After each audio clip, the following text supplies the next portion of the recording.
Bismillahirrahmanirrahim. Assalamualaikum warahmatullahi wabarakatuh. Alhamdulillahi wa kafa. Wassalatu wassalamu ala rasulillahil mustafa wa ala alihi wa sahbihi wa man wafa wa ba'd. Fa ya ahbaballahi wa ahbaba rasulihi sallallahu alaihi wasallam. Usi nafsi wa iyyakum bi taqwallahi faqad fazal muttaqun fala tamutunna illa wa antum muslimun. Faqala ta'ala ya ayyuhalladzina amanu taqullaha haqqa tuqatih wa la tamutunna illa wa antum muslimun.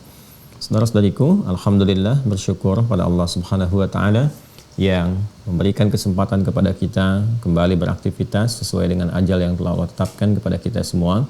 Semoga seluruh aktivitas kita, baik yang telah, sedang atau akan dikerjakan, diridhai dan dirahmati oleh Allah Subhanahu wa taala. Kita senantiasa bermohon kepada Allah semoga saudara-saudari kita yang berkehidupan sampai dengan detik ini dan belum beriman diberikan kekuatan dalam jiwa dan lisan mereka untuk mampu bersyahadat sebelum wafat kembali kepada Allah. Pun demikian dengan para pelaku maksiat, boleh jadi kita termasuk di antara mereka, diberikan kekuatan untuk bertaubat, memperbaiki tata cara kehidupan kita sehingga berkehidupan yang lebih baik, hayatan thayyibah, dan semoga kita semua wafat dalam keadaan husnul khatimah. Baiklah, kita akan coba lanjutkan pembahasan kita di pertemuan kali ini untuk menghadirkan penajaman tentang surah-surah Makkiyah yang terkait dengan esensi surah-surahnya. Alhamdulillah, saya telah mencoba menepati janji sampai tadi malam. Mohon maaf saya belum sempat ketikan karena ada banyak sekali yang harus dikerjakan, termasuk memeriksa yang teman-teman kemarin sampaikan berupa tugas. Nih tugasnya seperti ini ya, terkumpul kurang lebih. Ini sudah saya kemudian saring, tapi belum sempat diumumkan kemarin, jadi mohon berkenan menerima maaf yang saya sampaikan. Kemarin saya mencoba untuk bisa menghadirkan dan mengumumkan teman-teman yang berhasil mendekati kriteria dari rangkuman itu, namun ternyata saya mencoba mendahulukan pembahasan yang sekarang dulu. Ini sudah selesai, insya Allah hari ini akan disampaikan, namun saya coba dahulukan ini untuk nama-nama surah yang saya janjikan. Jadi saya tulis tangan ini semalam ya. Tapi sudah di scan dan di-upload. Jadi teman-teman tinggal cek di web ya. Ini sudah ada dan saya juga melibatkan Anda untuk mendapatkan jariah di sini dengan mengosongkan beberapa kolom ya di nama-nama surah ini. Tapi semuanya 86 sudah saya tuliskan. Jadi saya baru bisa menulis ini kurang lebih jam 9:30 tadi malam. Sudah selesai, kemudian saya kira Abdin sudah mengupload ini, ya sudah di-scan, sudah di-upload. Ini ada 86 surah yang Makkiyah yang kemarin saya uraikan dari fase pembelajaran yang Allah Subhanahu wa taala tuntunkan kepada Rasulullah SAW di masa awal dakwah, yaitu di fase Mekah sebelum berhijrah ke kota Yathrib yang kelak menjadi Al-Madinah Al-Munawwarah. Di situ kita kemudian telah dapati pembelajaran bahwa ada 86 surah ya yang diturunkan kepada Rasulullah sallallahu alaihi wasallam, setidaknya terkait dengan wahyu-wahyu, bimbingan-bimbingan Allah yang terkumpul keseluruhannya dalam Al-Qur'an. Dan di situ kita akan dapati bagaimana surah-surah yang diturunkan itu memberikan penguatan-penguatan kepada jiwa, membentuk karakteristik iman yang kuat, akidah yang kokoh, sehingga kurang lebih selama 10 tahun ya Nabi sallallahu alaihi wasallam menyampaikan, membimbing secara terbuka di Mekah itu. Jadi 10 tahun itu membimbing secara terbuka. Ya, 3 tahunnya pembekalan untuk beliau seperti yang saya sampaikan. Jadi totalnya kalau kita totalkan keberadaan dari tahap persiapan sampai kemudian dakwah terbuka itu 13 tahun. Ya, dalam fase Mekah itu sebelum hijrah. Kalau kita tambahkan dengan pendahuluan awal pengantar kepada fase kenabian kurang lebih 6 bulan, gitu kan? Dari mimpi yang benar itu jadi kurang lebih ada 13 tahun 6 bulan. Jadi fase pengantar persiapan kenabian dari ru'yah shadiqah, kemudian 3 tahun pembekalan fase kenabian, lalu setelah itu 10 tahun ya pendampingan kepada para sahabat ya as-sabiqunal awwalun, orang-orang yang pertama kali masuk Islam, yang terkumpul kemudian umumnya di tempat pembelajaran Nabi, Madrasatun Nabi sallallahu alaihi wasallam, yang terletak di dekat Bukit Safa itu ya, di rumah atau kediamannya sahabat mulia Arqam bin Abi Arqam. Itu anak muda usia 17 tahun yang dalam urutan as-sabiqunal awwalun ada yang menyebutkan ke-17. Jadi dari 40 orang yang pertama masuk Islam itu beliau urutan ke-17. Anak muda usia 17 tahun. Ya, kemudian memperkenankan rumahnya digunakan sebagai bagian dari taklimnya Nabi Sallallahu Alaihi Wasallam. Ini barangkali dalil atau dasar pertama, ya, kebolehan atau juga keberkahan menjadikan rumah sebagai tempat taklim. Ya, jadi Nabi pun pertama kali menjadikan tempat taklimnya itu di rumah para sahabat. Ya, dan di antara sahabat yang populer yaitu Arqam bin Abi Arqam. Dari sini banyak sekali pesantren-pesantren menggunakan tafaul. Ya, tafaul itu mengambil satu nama untuk keberkahan, berharap ada berkah-berkah kemuliaan di dalamnya, bisa ke nama orang, ya kan? Ya, atau bahkan nama tempat. Ya, kita dapati misalnya ada Darul Arqam, ya, ada lagi Baitul Arqam dan sebagainya. Itu mengambil dari nama sahabat Arqam bin Abi Arqam. Jadi kalau ada penamaan tertentu mengambil nama-nama kemuliaan, apakah dari para nabi misalnya, atau mengacu kepada hamba Allah, Abdurrahman, Abdullah, gitu kan? Itu kan doa sifatnya. Ya, doa menjadi hamba Allah, kan, yang taat, yang patuh dan sebagainya. Tapi kalau kita ambil misalnya nama tokoh-tokoh dari kalangan as-salihin, orang-orang saleh misalnya, ya, atau bahkan langsung dari para nabi, itu tafaul sifatnya. Kita ingin katakan misalnya Muhammad Abdurrahman, ya, kita bertafaul, ya, kita berharap dengan memberikan satu nama yang melekatkan pada nama nabi kita Muhammad sallallahu alaihi wasallam, maka kita berharap sosoknya menjadi sosok yang terpuji, akhlaknya mulia, punya sifat sosial yang tinggi, kan? Karena nama Rasulullah semua sifat, ya, Ahmad, Muhammad dan sebagainya. Ya, dan seterusnya, kurang lebih demikian gambarannya. Itulah yang terjadi, dan kita akan coba kemudian hadirkan esensi-esensi surat-surat dimaksud. Hari ini kita akan bersama dengan surah Al-Alaq karena ini yang paling pokok, yang paling dasarnya, gitu kan. Dan ini memberikan gambaran kekuatan kepada kita untuk memahami bagaimana kuasa Allah Subhanahu wa taala memberikan satu pancaran kepada kita tentang kekuatan, keesaan, kan, keterangan tentang bagaimana Allah Subhanahu wa taala mencipta dan sekaligus memberikan isyarat tentang fungsi kerasulan dan juga kekuatan iman kita untuk menuju Allah. Nanti kita akan urutkan di surah itu.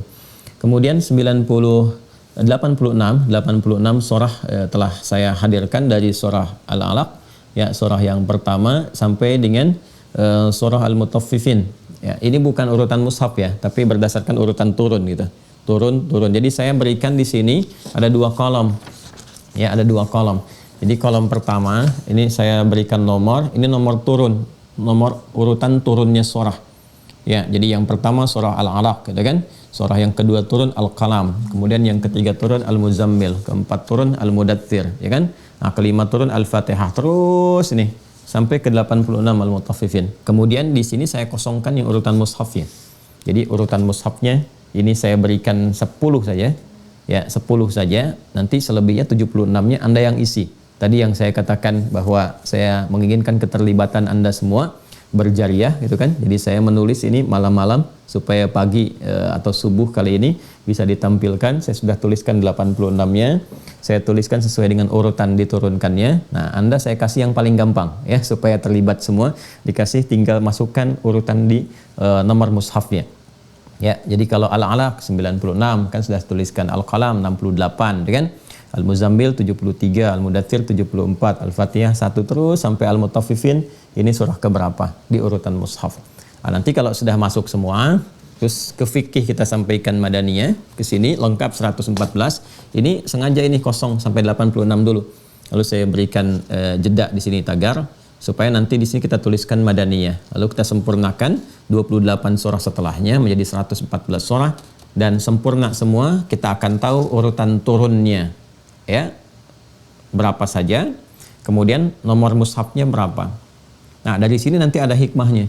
Jadi kita akan ketahui, oh, ini turunnya dalam situasi seperti ini, gambarannya demikian. Seperti yang tadi saya sampaikan, citranya kita ambil dari situ. Ya, kalau ada kebutuhan-kebutuhan tertentu, kita rasa-rasa kita mengalami seperti ini, ya kan? Terus apa ini solusi dari Al-Quran? Kita ambil ayat-ayat yang sesuai ketika Allah turunkan, bimbingkan kepada Rasulullah SAW untuk mengatasi problem di masa itu sesuai dengan keadaan yang serupa yang kita alami. Tapi kalau kita ingin mengambil secara sempurna, ya, petunjuk dari awal sampai akhir yang kita pelajari lebih awal, inilah dahsyatnya. Maka urutannya mushaf, kembali ke mushaf. Ya, jadi dahsyatnya ini seperti ini. Kalau kita ingin ambil tematik, ya, diturunkan kan berdasarkan sebab nuzul, ya, sebabnya dijamakkan jadi asbabun nuzul. Kejadian ini fase Mekah terjadi begini, ini solusinya. Fase Madinah terjadi begini, ini solusinya. Kita keluarkan secara tematik. Tapi dahsyatnya begitu disusun dari Al-Fatihah urutan mushaf sampai dengan An-Nas menjadi pedoman kehidupan utuh. Jadi hal-hal yang akan kita alami dalam kehidupan ketika menjalani hidup di rumah tangga, ketika menjalani hidup kehidupan sosial, di pekerjaan, itu tantangannya akan serupa. Walaupun mungkin ragamnya yang kita alami itu kejadiannya bisa berbeda-beda, dengan beda tempat, beda peristiwanya, kemudian beda waktunya, tapi substansinya serupa. Ini juga gitu. Arahnya ke situ juga. Ya, arahnya terkait dengan akidah, bisa jadi ingin menggoyang akidah, gitu kan, sehingga harus kita bentengi. Arah terkait dengan rumah tangga, ada miskomunikasi, persoalan dengan pasangan, persoalan dengan misalnya orang tua, dengan mertua, dengan anak dan sebagainya. Itu semua tersusun rapi sekali. Jadi apa yang belum kita alami dalam kehidupan, peristiwa-peristiwanya, kita sudah belajar solusinya. Jadi begitu kita mendapati persoalan dimaksud, sudah paham cara mengatasinya. Itulah indahnya susunan mushaf yang kita dapati sekarang. Sehingga disebut dengan hudan. Ya, jelas ya sampai di sini. Nah, sekarang kita akan coba hadirkan yang pertama dulu tentang surah Al-Alaq sebagai pendahuluan. Sebagai pendahuluan. Jadi ini saya berikan gambaran singkatnya saja gitu ya. Nah, tapi yang ini coba saya akan berikan detail sedikit supaya kita mengerti. Oh, ini maksudnya. Ya, yang pertama kali diturunkan ini di posisi mushaf surah ke-96. Ini maksudnya seperti ini, ya kan? Lalu apa korelasi dengan surah-surah setelahnya? Nanti kita akan bahas setelah masuk kepada sesi tafsir. Urutan-urutan itu supaya spesifik penempatannya. Ya. Baik, kita langsung saja bergeser untuk menuliskan apa yang coba kita hadirkan. Nah, tadi saat jaringannya kita sesuaikan, saya tulis sedikit supaya ada efektivitas waktu. Ya, esensi surah Al-Alaq. Ini di mushaf. Ya, urutannya surah ke-96.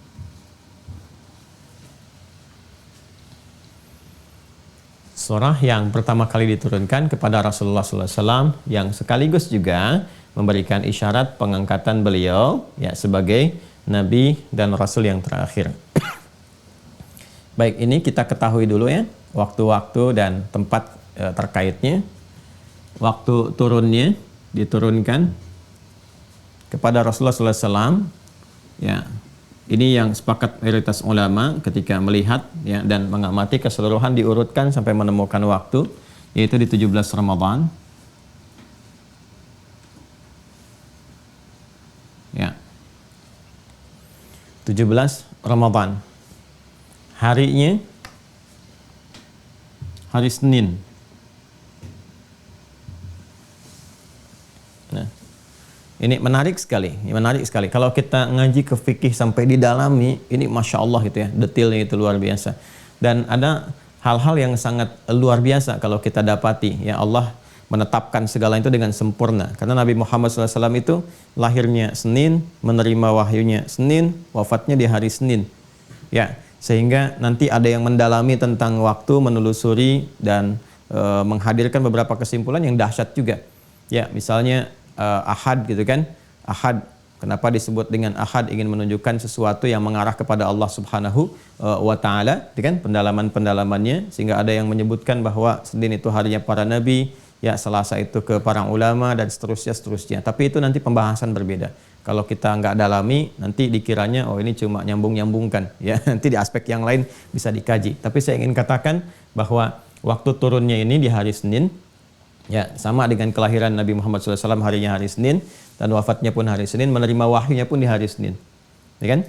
Kemudian 17 Ramadan, yang dimaksud 17 Ramadan di sini yaitu saat kemudian diberikan itu ya, wahyunya turun kepada Nabi ya secara parsial. Jadi bertahap, sifatnya bertahap, sebagian-sebagian yang nanti terhubung sampai dengan kurang lebih 23 tahun atau 22 tahun, ya kan? 6 bulan 22 hari, kurang lebih demikian. Ya, kalau kita bulatkan kurang lebihnya sekitar 23 tahun, ini masa pembukanya. Tapi kalau yang dimaksudkan adalah turunnya dari Lauh Mahfudz ke Baitul Izzah seperti yang saya terangkan di simpul ketiga saat menjelaskan kitab itu, ya maka yang dimaksudkan itu malam Al-Qadar. Ya, malam Al-Qadar. Jadi bukan yang dimaksudkan turunnya langsung kepada Rasulullah SAW, ya yang di hari Senin 17 Ramadan itu, tapi yang dimaksudkan turunnya dari Lauh Mahfudz secara sekaligus 30 juz ke Baitul Izzah atau Sama'id Dunya, ke langit dunia, diviralkan dulu di alam malaikat, di alam-alam langit keseluruhannya supaya diketahui bahwa ini kadar manusia, penutup, kitab sempurna akan diturunkan untuk menunjukkan kebenaran firman Allah Subhanahu wa taala dan kuasanya. Jadi apa yang berlangsung Allah tetapkan, ya kan? Itu akan berlangsung kehidupannya secara detail di muka bumi dan berkesesuaian satu dengan yang lainnya. Nanti silahkan rujuk apa yang telah saya sampaikan di pertemuan yang lalu-lalu ya, pada video tentang pembahasan simpul yang ketiga, yaitu tentang kitab. Saya terangkan detail di situ dengan izin Allah Subhanahu wa taala. Jadi ini ya 17 Ramadan hari Senin ya, karena hijrah kan Nabi belum berlangsung. Jadi tahun hijriahnya belum ada. Itu kan? Hijrahnya belum berlangsung. Jadi hijriahnya belum ada. Ya, kalau hijriah itu kan artinya setelah Nabi hijrah. Jadi dihitung saat Nabi hijrah, di situ baru kemudian berlaku penanggalan tahun-tahun hijriah. Jadi kalau kita tarik ini usia Nabi aja dari usianya. Ya. Jadi waktu turunnya 17 Ramadan di hari Senin, usia Rasulullah SAW ya saat menerima waktu turun ini yaitu 40 tahun. Ya, kalau mau detil 40 tahun, kemudian 6 bulan 8 hari. Nah ini, kalau mau detil, ini gambarannya. Usianya 40 tahun, 6 bulan 8 hari. Ya, jadi kalau kita mau tarik, ya sebelum hijrah, kan hijrah itu 13 tahun kan setelah ini. Jadi usia Rasulullah 53 tahun. Ya, 53 tahun. Usia beliau 53 tahun tuh. 53 tahun. Ya, jadi kalau mau kita tarik lagi, kurangi saja ke sini. Ya, ini kurangi 13, kurangi ini dulu sebelumnya 12. Jadi kurang lebih ya 12 tahun. Ya, kita bulatkan saja inilah ya. 12 tahun 6 bulan lah gitu ya. Ya, harinya kita bulatkan saja, untuk desimalnya bulatkan untuk penghilangan. 12 tahun 6 bulan sebelum hijrah. Ya, sebelum hijrah, kurang lebih demikian.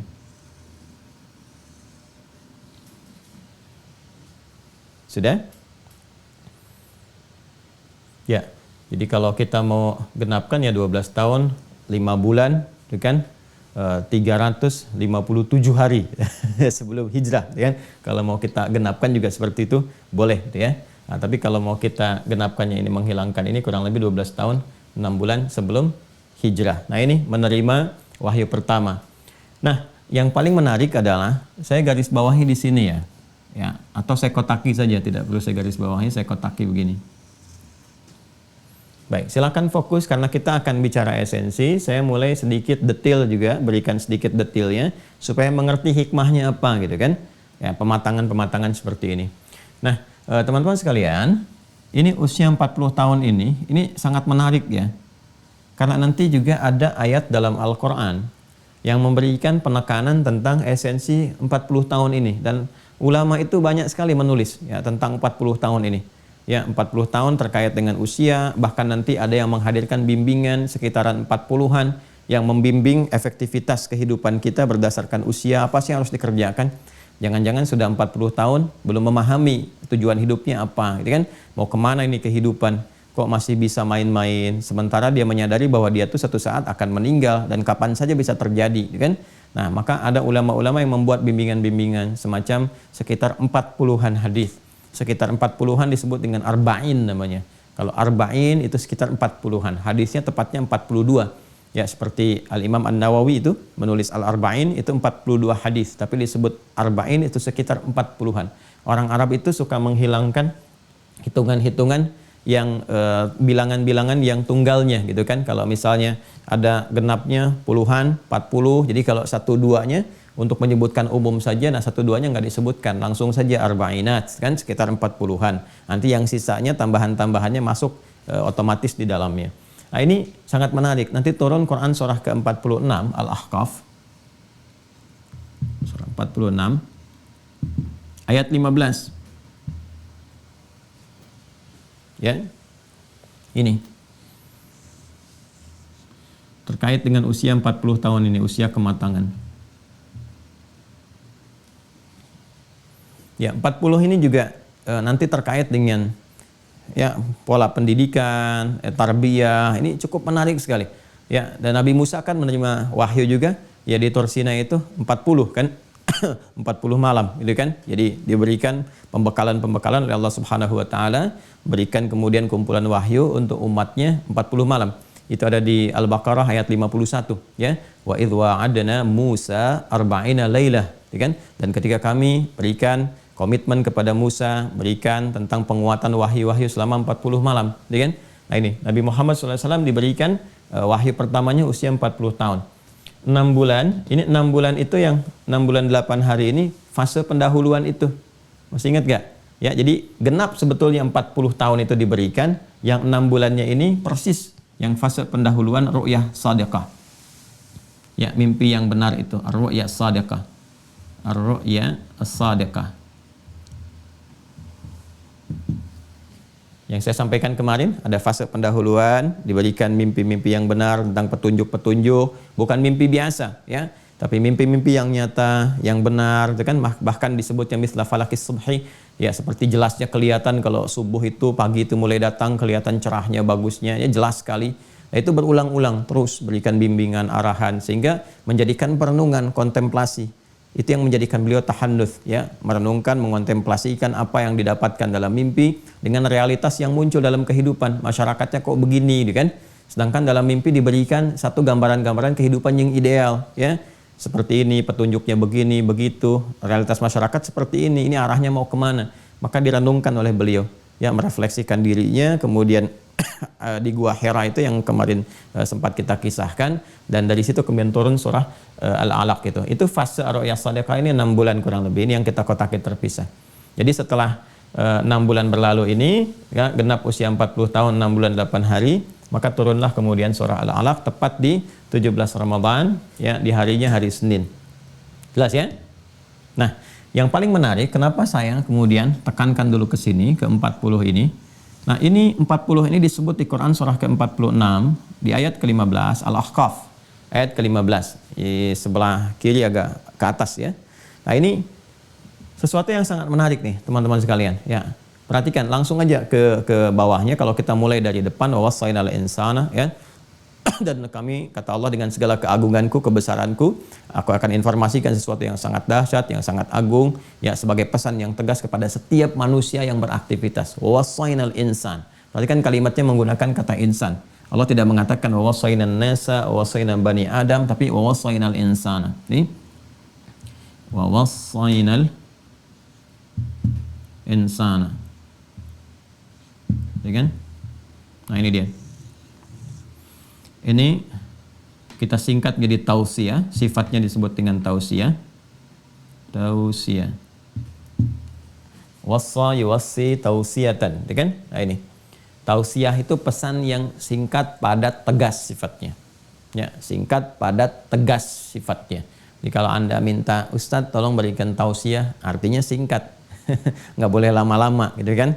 Jadi kultumnya tuh satu pengertian. Ya, kuliah 7 menit atau 17 menit. Nggak bisa ditarik kuliah terserah antum. Nah, itu bukan tausiah namanya. Ya, kalau itu sudah ceramah. Jadi kalau sudah tausiah itu singkat, padat, tegas sifatnya. Kan? Maka Allah menyampaikan, aku berikan satu pesan yang singkat, padat, dan tegas sifatnya. Kan? Kepada setiap manusia yang beraktivitas menjalani kehidupan. Ya, agar berbakti kepada kedua orang tuanya. Ya, ingat kalau ingin berkeluh kesah, ingat pengorbanan orang tua, khususnya kepada ibu. Ya, nanti detailnya di surah-surah lain. Seperti Quran surah 31 Luqman ayat ke-14-nya dengan pembuka yang serupa wa wassaynal insan, ya kan? Kepada ibu, jadi kalau mau marah ingat dulu, ya, kalau mau bersikap yang tidak enak ingat dulu bagaimana ibu mengandung dalam keadaan yang sulit, hamalathu ummuhu kurha, ya kan? Dan seterusnya. Nah, setelah itu yang paling menarik itu, nah, ini dia. Maka tatkala sampai ke usia 40 tahun, falamma balagha, ya kan? Ya, maka tatkala sampai ke fase kematangan asyuddah, kematangan asyuddahu.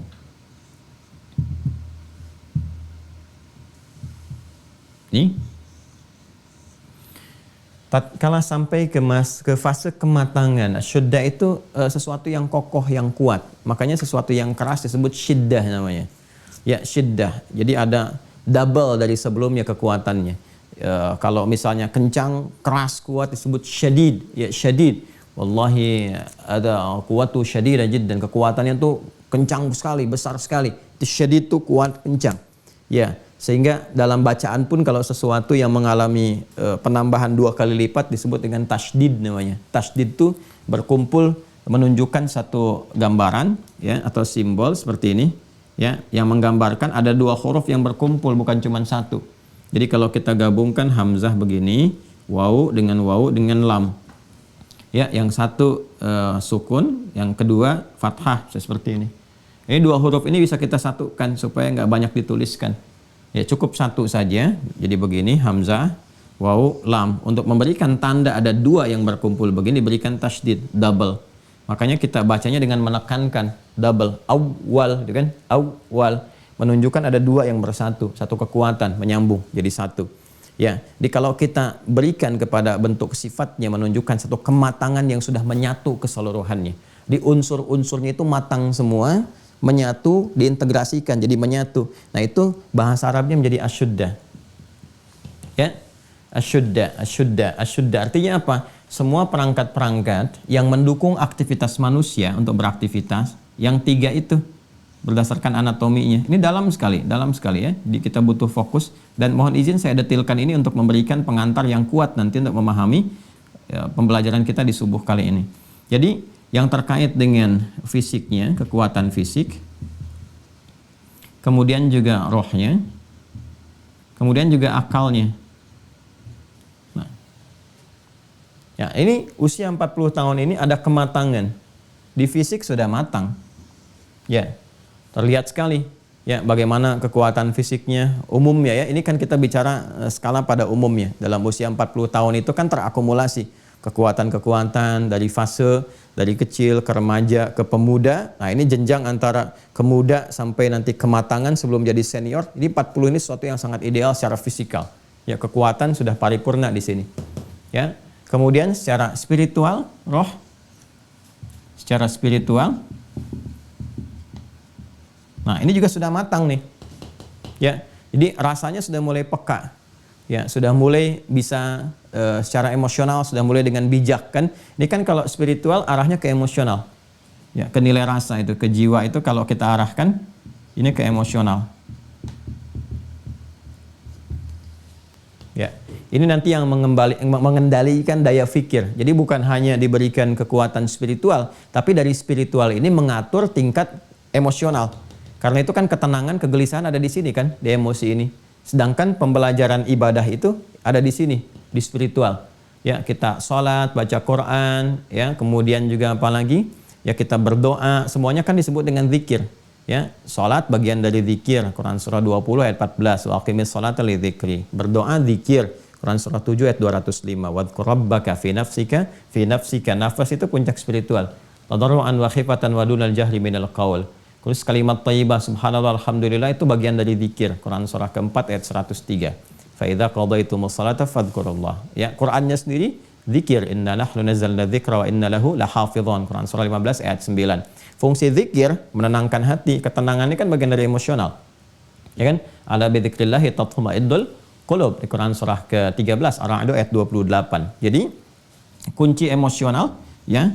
Nah, ini adanya di mana? Di bagian spiritual. Ini terkait dengan ini nih. Nanti ini baru diikat ke sini di akal. Ya. Ini kecerdasan dari nalar, berpikir, logika ada di sini. Mengikat ini semua tuh diikatnya oleh akal, ikatan yang kuatnya. Ya, jadi ini sering kalau dalam kajian kontemporer disebut dengan IQ di sini kan? Ya. Ya, kecerdasan intelektual. Kemudian ini EQ, ya kan? Kecerdasan emosi, emotional quotient. Kemudian ini SQ kan? Spiritual quotient itu. Nah, kalau disatukan itu kan sering ada yang menyingkat dengan ESQ itu kan? Ya, jadi ada yang intellectual quotient, jadi ada emotional quotient, spiritual quotient.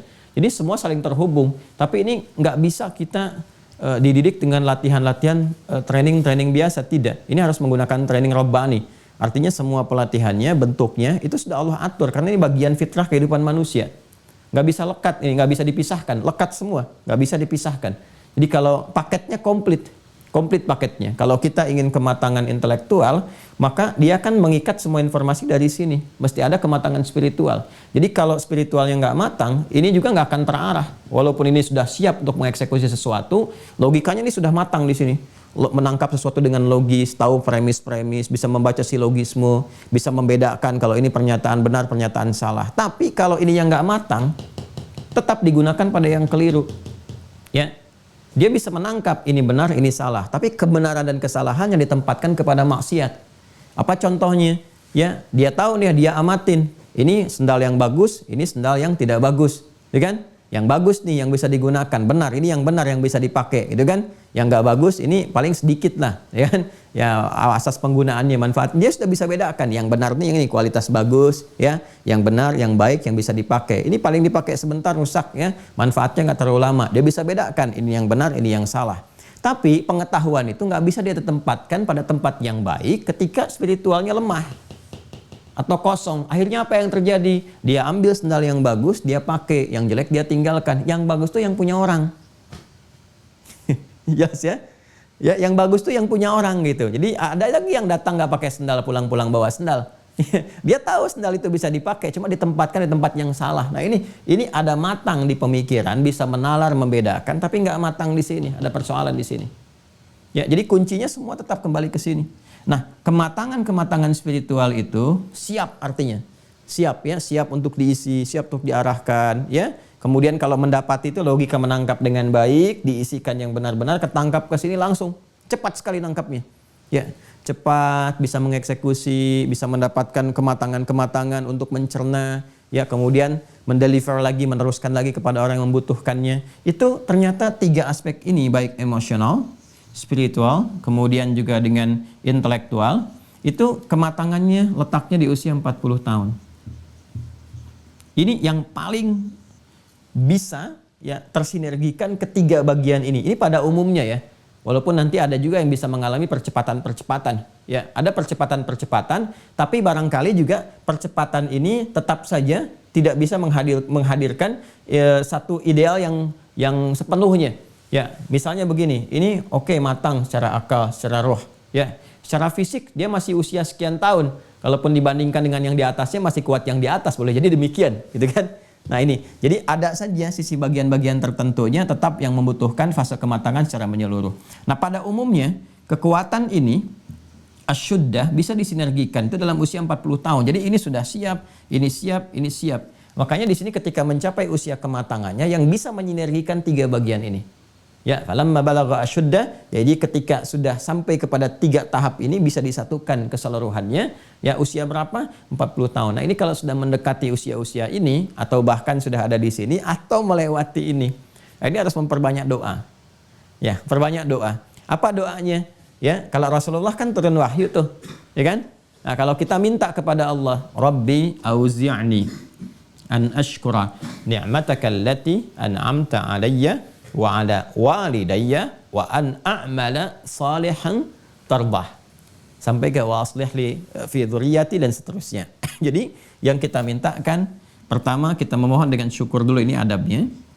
Saya nggak akan terlalu panjang di sini, ya cuma akan memberikan gambarannya aja. Syukuri dulu nikmat perjalanan hidup sampai ke usia ini. Betapapun dapatnya, ya kan? Syukuri semuanya. Terima kasih ya Allah memberikan kesempatan kehidupan berdasarkan ajal dan seterusnya sehingga sampai ke masa ini. Ya kan? Kemudian yang paling menarik juga kita meminta kepada Allah supaya semua keberkahan yang diberikan ya disematkan pula pada orang tua. Karena nggak mungkin bisa sampai ke sini dengan baik kecuali peran-peran orang tua yang telah Allah tetapkan.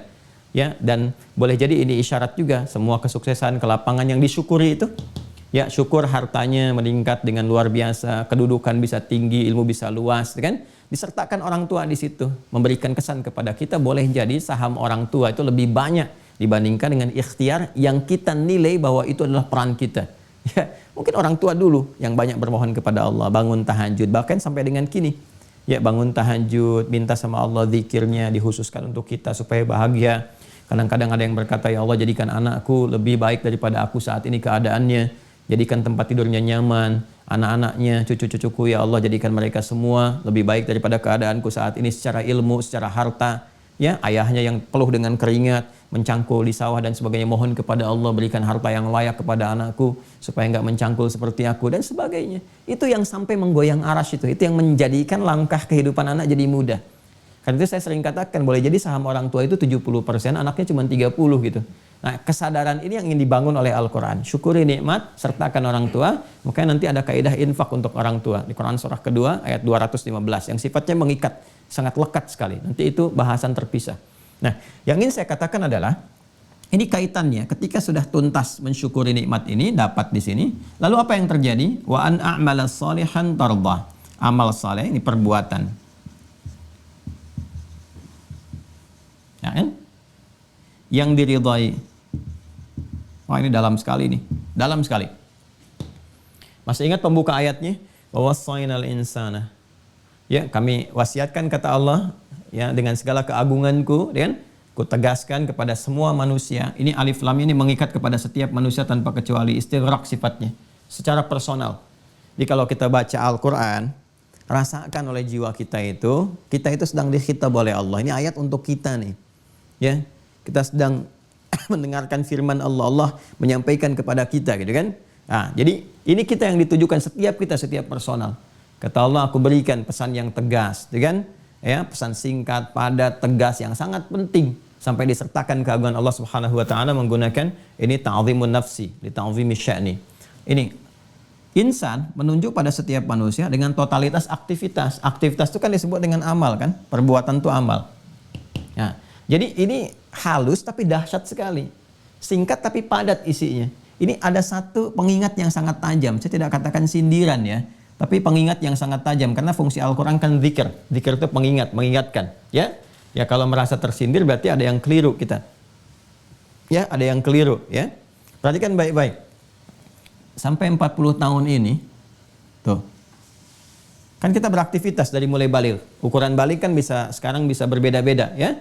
Kalau perempuan sudah masuk kepada masa haidnya, dia sudah masuk baligh, laki-laki bermimpi atau kada usia kematangan dalam nalarnya masuk baligh, ya kan? Nah, dari baligh itu taruhlah kalau kita ambil rata-rata misalnya ke 13 tahun sampai ke 40 tahun, berarti kan ada 27 tahun kan, kurang lebih.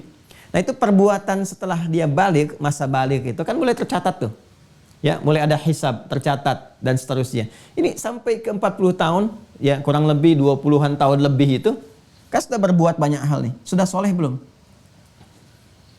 Jangan-jangan dikasih usia 40 tahun kan, amalnya belum soleh tuh. Belum baik. Masih aja kesenangannya ngelihat yang haram. Masih terlibat mendengar yang haram. Kumpul-kumpul di tempat yang haram. Ya, padahal belum tentu ini semua orang bisa mendapati kematangan usia ini. Ya, ada yang bahkan menghadap kepada Allah sesuai dengan ajalnya, meninggal di usia yang sangat dini. Hilang nolnya 4 tahun sudah meninggal dunia. Ada yang di kandungan 4 bulan sudah kembali kepada Allah. Bahkan yang dahsyat 4 tahun tuh meninggalnya dalam keadaan hafal Quran. Ya, ini dikasih 40 tahun, bahkan lebih daripada itu. Dan untuk sekedar baca pun masih belum bisa mampu ya untuk mengerjakan itu. Masih belum mampu untuk mengerjakannya. Nah, ini disentuh oleh Al-Quran. Kamu ini butuh berapa tahun lagi untuk jadi saleh? Kenapa masih salah saja? Ya, mau sampai kapan taubatnya? Matanya apa mau digunakan seperti itu saja? Telinganya mau begitu saja? Langkahnya begitu saja? Dikasih amanah dengan harta, malah bukan digunakan pada yang soleh tapi pada yang salah gitu kan? Ya, alih-alih dipakai beramal malah dipakai riya. Ya kan? Ya, Allah kasih kaya itu, kaya ingat bukan ingin menunjukkan Anda itu berlebih harta, bukan, tapi supaya dipakai beramal. Karena mungkin orang lain tuh sudah lebih unggul dibandingkan Anda amalnya. Dia bisa bangun malam, bisa tahajud, bisa puasa. Ya, ada sosok-sosok yang mungkin belum bisa nyusul itu, tahajud belum bisa sekhusyuk itu, puasa belum bisa serajin itu, dikasih oleh Allah harta.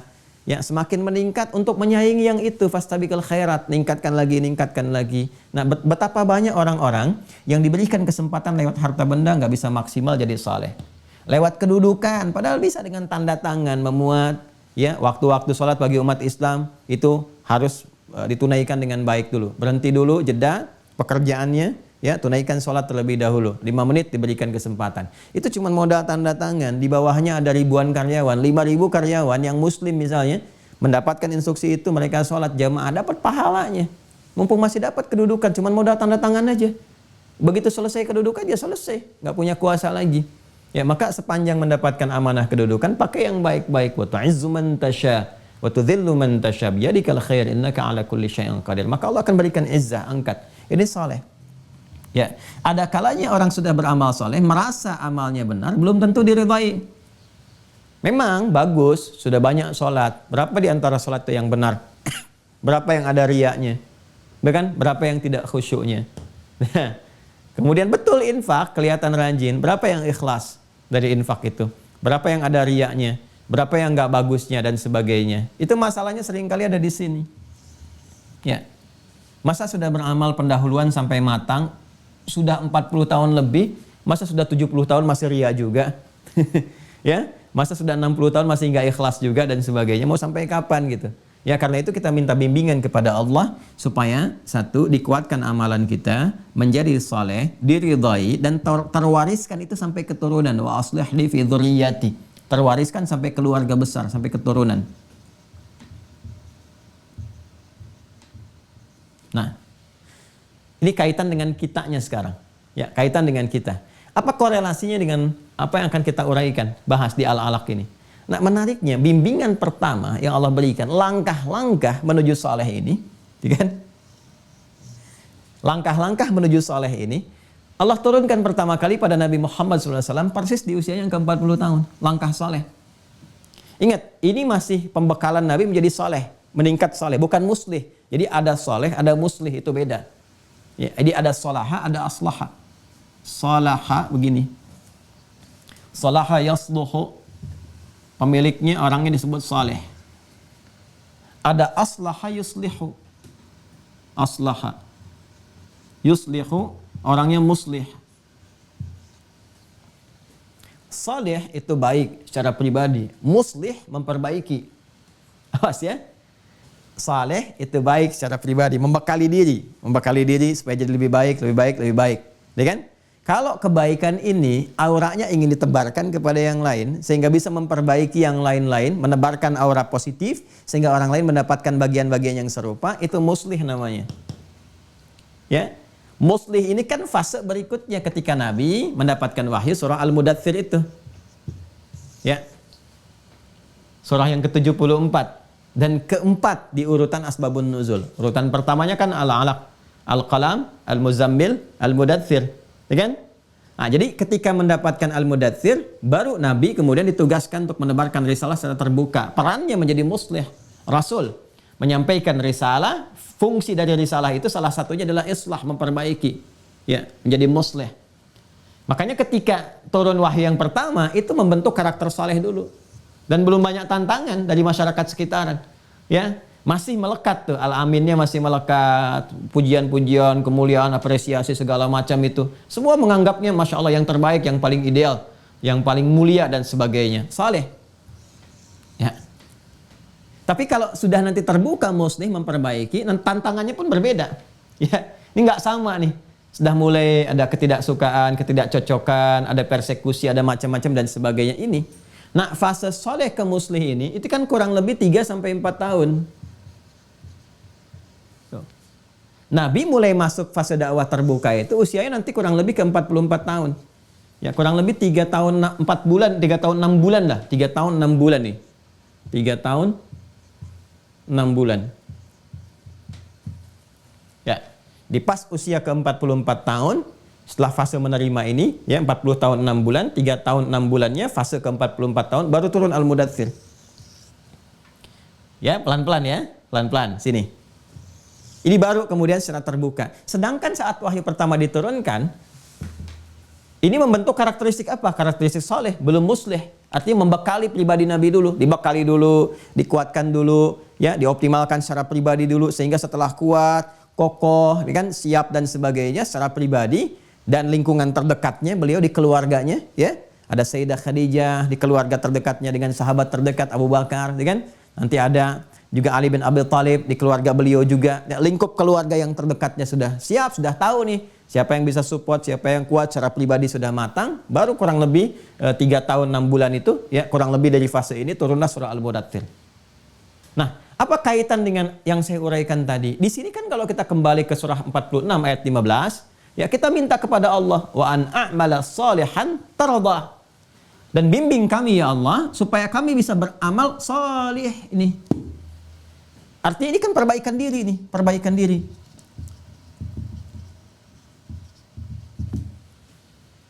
Ya Allah, saya ingin perbaiki diri saya. Spiritnya kan 40. Kalau mau ditarik nggak jadi masalah, ke atas atau ke bawah ya sama, pesannya sama.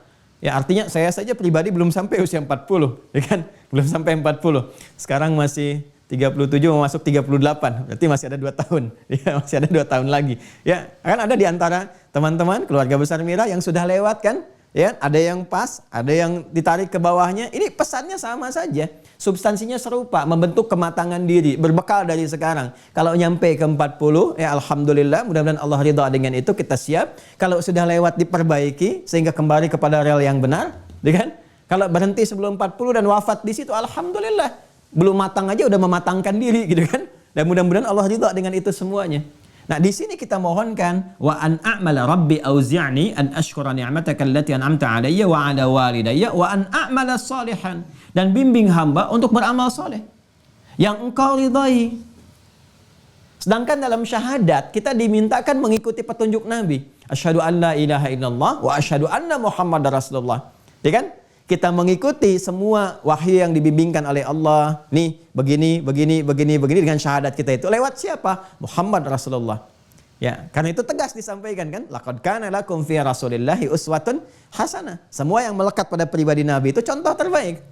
Ya, contoh terbaik uswah hasanah. Quran surah 33 ayat 21. Nah, sekarang bagaimana fase memperbaiki diri itu? Dengan mencontoh keadaan Rasulullah yang dibawa oleh Nabi, yang dilekatkan oleh Allah kepada Rasulullah dari wahyu dan seterusnya. Nah, di antara contoh perbaikan itu, fase awalnya ya ini. Fase 5 ayat di surah Al-Alaq itu. Karena saat itu diturunkan, itu adalah pembekalan khusus kepada Rasulullah untuk membentuk karakter saleh. Ya, sebagai Nabi dan Rasul. Levelnya pasti beda, namanya Nabi dan Rasul. Tapi setidaknya esensi hikmah yang ada di sini, pancarannya bisa kita teladani. Kan kita diminta meneladani. Ini uswah hasanah. Nggak nyampe ke tahap Nabi, karena kita bukan Nabi. Apalagi Rasul, bukan. Kita manusia biasa. Tapi diminta kita meneladani apa yang pernah dicontohkan, dibekalkan oleh Rasulullah. Allah memberikan pembekalan kepada Nabi, menjadi saleh, kita ambil nih. Aura positif dari sini, terapkan untuk memulai memperbaiki diri. Ini yang saya maksudkan, perbaikan pertama, langkahnya dari sini. Jelas ya? Sehingga sekarang mengerti ya korelasinya. Nabi ini hikmah semua ini. Ya, hikmah semua. Ini kalau saya mau bahas sampai ke bulannya, tanggalnya, ini ada ilmunya semua. Jadi bukan utak-atik, kitabnya pun ada. Ya, kitabnya ada. Tentang hari misalnya, tentang waktu, tentang ini. Ini saya ambil baru ininya saja. 40 tahun, bertemu dengan 40 tahun kita juga di sini. Cuman beda status, beliau Nabi, kita manusia biasa. Tapi spiritnya adalah sampai ke sini mesti ada penguatan asyudda. Ini. Ya, jadi kalau sudah sampai usia-usia seperti ini atau mendekati ke situ atau dari balik itu kan dari kata bulugh, balagha yablughu gitu kan? Ya, yang sampai. Ya. Sampai ke mana? Sampai ke fase akan mendekati kematangan, ya kan? Ya, itu baru nyampe mulai mencerna nih, ya. Akalnya baru nyampe mulai mencerna sesuatu, mulai berfungsi sampai kepada fungsinya. Ya, akal mulai bisa mencerna. Saat balik kan mulai bisa membedakan tuh, mencerna. Mau nyebrang lihat kanan kiri dulu, gitu kan? Ada kalimat mulai bisa dicerna sampai ke tahap itu, tapi belum tentu matang. Anak boleh balik, tapi belum tentu matang pemikirannya. Bisa jadi. Ya, bisa jadi balik tapi belum tentu matang emosinya. Bisa jadi. Ya, bisa jadi balik belum tentu matang spiritualnya. Nah, ini yang fase itu yang coba dimatangkan. Jadi bagus sekali nih kalau ada usia-usia yang di bawah 40 sudah balik tapi dilatih dengan spirit-spirit ini, nanti begitu 40-nya manusia ideal tuh. Itu yang menjadikan orang-orang hebat tuh. Sepeninggal Nabi itu kan rata-rata sudah dilatih sempurna. Kalau kita lihat ya cendekiawan-cendekiawan, begawan-begawan pengetahuan, ulama-ulama hebat itu ya, dari mulai para masa-masa tabiin ke atas lah. Kalau sahabat ini sudah jelas itu ya. Ya kan kalau tabiin ke atas itu pembentukannya jelas, meniru yang sebelumnya. Ibnu Abbas tuh dari masa sahabat disiapkan, dari sahabat junior kan. Yang ibnu itu Abdullah, rata-rata Abdullah semua tuh. Abdullah bin Abbas, Abdullah bin Omar, Abdullah bin Amr bin As dan seterusnya. Dari kecil disiapkan kematangan ini. Sehingga generasi mereka itu udah matang. Kecil-kecil tuh pikirannya udah kuat. Ya udah pikirannya bagaimana mengatasi solusi ini, mengatasi problem ini, solusinya apa. Ada yang berpikir kenegaraan, berpikir tentang fase sosial di masyarakat. Sehingga cita-citanya jelas.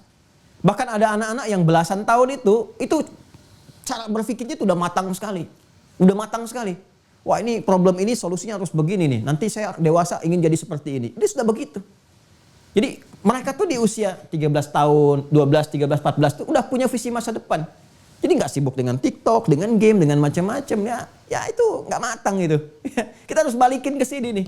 Ya, makanya hasil cetakan setelahnya itu orang-orang hebat. Al-Imam Abu Hanifah, Imam Malik, Imam Syafi'i, Imam Ahmad bin Hanbal, ke ulama-ulama, bahkan ke pengetahuan umum juga. Ya, Al-Khawarizmi, Al-Battani, Jabir bin Hayyan, kemudian Ibnu Sina, Ibnu Rusdi, dan seterusnya. Itu orang-orang hebat yang kalau kita teliti dari kecilnya, itu kematangan ini yang diajarkan. Kecil-kecil tuh sholatnya dulu dibina, ya, kematangan spiritualnya dulu, terus dekatkan dengan Quran, dikumpulkan dengan orang soleh. Sampai ulama bikin kitab-kitab Riyadus Sholihin, taman orang-orang soleh, supaya nyambung ke situ. At-Tibyan fi adab hamalatil Quran, gimana cara masuk majlis ilmu, supaya mendapatkan kematangan ini. Ini saya mau katakan, kitab-kitab ulama kita itu sangat berharga. Udah deh berhenti dari yang nggak jelas yang sekarang-sekarang itu. Ya, jadi bacaan-bacaan sekarang gitu kan, saya bacanya ini cuma dapat, mohon maaf, kalaupun ada keilmuan tuh dapat ampasnya saja gitu. Kecil sedikit. Kalau kita mau ke isinya, itu sekarang, orang-orang hebat sekarang, apalagi kalau sampai ke Yahudi dan sebagainya, itu yang diriset tuh kitab-kitab masa lalu, kitab-kitab klasik. Dan kita sudah punya sumber otentik, Al-Quran dan Hadis. Kenapa nggak dikeluarkan dari kurikulum hidup? Itu jelas tuh. Ya, sudah nggak perlu dilacak lagi dari mana sumber kebenarannya dan sebagainya. Semuanya sudah pasti. Ya, sudah pasti itu kebenarannya karena hak sifatnya, hak. Nah, karena itulah kemudian dasarnya kita kembalikan ke sini. Kalau ingin lihat tafsirnya, nanti lihat di penjelasan para ulama, kitab-kitab. Anda passionnya kemana? Ke umum banyak kitabnya kok. Kita bisa sajikan khazanah pemikiran masa lalu itu, yang sumbernya dari kajian ini. Ya, di dunia hewan, Kitabul Hayawan. Di dunia tumbuhan, Kitabun Nabat. Bahkan ada ensiklopedia hewan, ensiklopedia tumbuhan. Di bidang kedokteran, bidang astronomi, macam-macam tuh. Ya, bahkan peta dunia pertama yang disusun tuh orang Islam yang bikin. Ya, dari mana penggalian kematangannya? Dari sini. Karena paham tentang hidupnya. Kalau mengerti diri kita sendiri, kita mengerti untuk memetakan kehidupan. Oh, saya tuh begini. Saya tuh ada rohnya. Begini cara mematangkan roh. Oh, akalnya begini. Lengkap sekali. Dan gak ada satupun kitab suci di muka bumi yang menyentuh ini secara dalam. Kecuali Al-Quran dan penjelasannya dari hadis serta keterangan ulamanya. Ini luar biasa. Nah, karena itu kita akan memulai nih ke sini nih. Masuk. Gimana nih spirit di al-alaq ini? Esensinya apa nih? Ya, karena dasar pertama yang Allah berikan ini turunkannya 5 ayat, membentuk karakteristik salih, dasarnya ini. Dan fasenya apa? Fasenya makiyah. Dan fase makiyah itu kaitannya dengan akidah, penanaman kekuatan dalam spiritual, dalam jiwa di sini. Jadi kalau ininya sudah kuat, ke sini pun bisa didorong, ke sini bisa didorong. Ya, fisik tuh akan mengerjakan apa aja kalau semua sumber di spiritnya ini ya sudah muncul. Ya, ini kan adanya di jiwa. Kan, di nafas di kolbu sering disebut dengan hati. Ya, semua yang berasal dari hati itu sudah nggak mikir, akal nggak mikir, fisik nggak mikir, karena sifatnya kerjain aja. Ya, cinta bersumber dari hati, dari jiwa. Kalau sudah melekat pada jiwa, diperintah apa aja dikerjain. Dengar pasangan batuk aja bisa langsung cari pesawat di hari itu, beng gitu. Nggak peduli bagaimana keadaan fisik, pokoknya berangkat. Ini tuh fisik mah gitu aja, diperintah jalan terus. Ini nggak masuk akal jam segini kamu mau berangkat. Ini sudah bukan masalah akal, Pak. Ini masalah hati. Tuh ya. Itu sudah bisa begitu tuh. Ya. Ini kalau kita bisa bawa ke dalam nilai-nilai spiritual yang benar, sudah nggak ada pikiran. Makanya Bilal tuh dicambuk, biasa saja gitu. Ya, malah bingung yang nyambuknya itu. Murtad kamu ahad. Irtad ahad. Bisa begitu tuh. Jadi fisiknya tuh udah nggak ada rasa, biasa aja gitu ngerjakan sesuatu tuh. Jadi semuanya nggak ada masalah karena ininya tuh matang. Ini yang paling pokoknya itu ini nih. Oh, kalau ini sudah benar semua tuh sudah. La ilaha illallah, Allahu akbar dan seterusnya. Ini matang semua nih kesininya. Ranum, tinggal manfaatnya ditebarkan dalam kehidupan. Nah, apa spirit yang pertama kali untuk mendapatkan ini semua? Fase ini. Fase 40 tahun, wahyu pertama, 5 ayat pertama. Ya kan? Nah, saya masih di poin 1 nih teman-teman sekalian. Masih di poin 1. Ya kan? Nah, jadi inilah alasan kenapa saya ingin tampilkan dengan detail yang 5 ini dulu. Sebagai spirit awal, gambaran kita melangkah di fase makiyah ini. Selanjutnya nanti tinggal digali 86 surah. Jadi kita tinggal teruskan ke bawahnya, surah Al-Alaq lengkapi. Lalu 85 surahnya kita gali kemudian. Oh, ini kalau kita dapat itu semua, Masya Allah udah matang sekali tuh. Enak sekali nanti dibawa kehidupannya tuh. Sudah ngelihat sesuatu itu kayak nikmat aja, itu yang dimaksud halawatul iman. Ajaban di amril mu'min, ya, mengagumkan perkara orang beriman itu. Jadi semua kehidupan itu kita nyaman mengatasinya. Ada suasana duka, kita sikapi dengan sabar. Jadi netral lagi. Suasana suka, nggak berlebihan, sikapi dengan syukur. Netral lagi, netral. Nikmat keseluruhannya. Ini puncaknya di sini.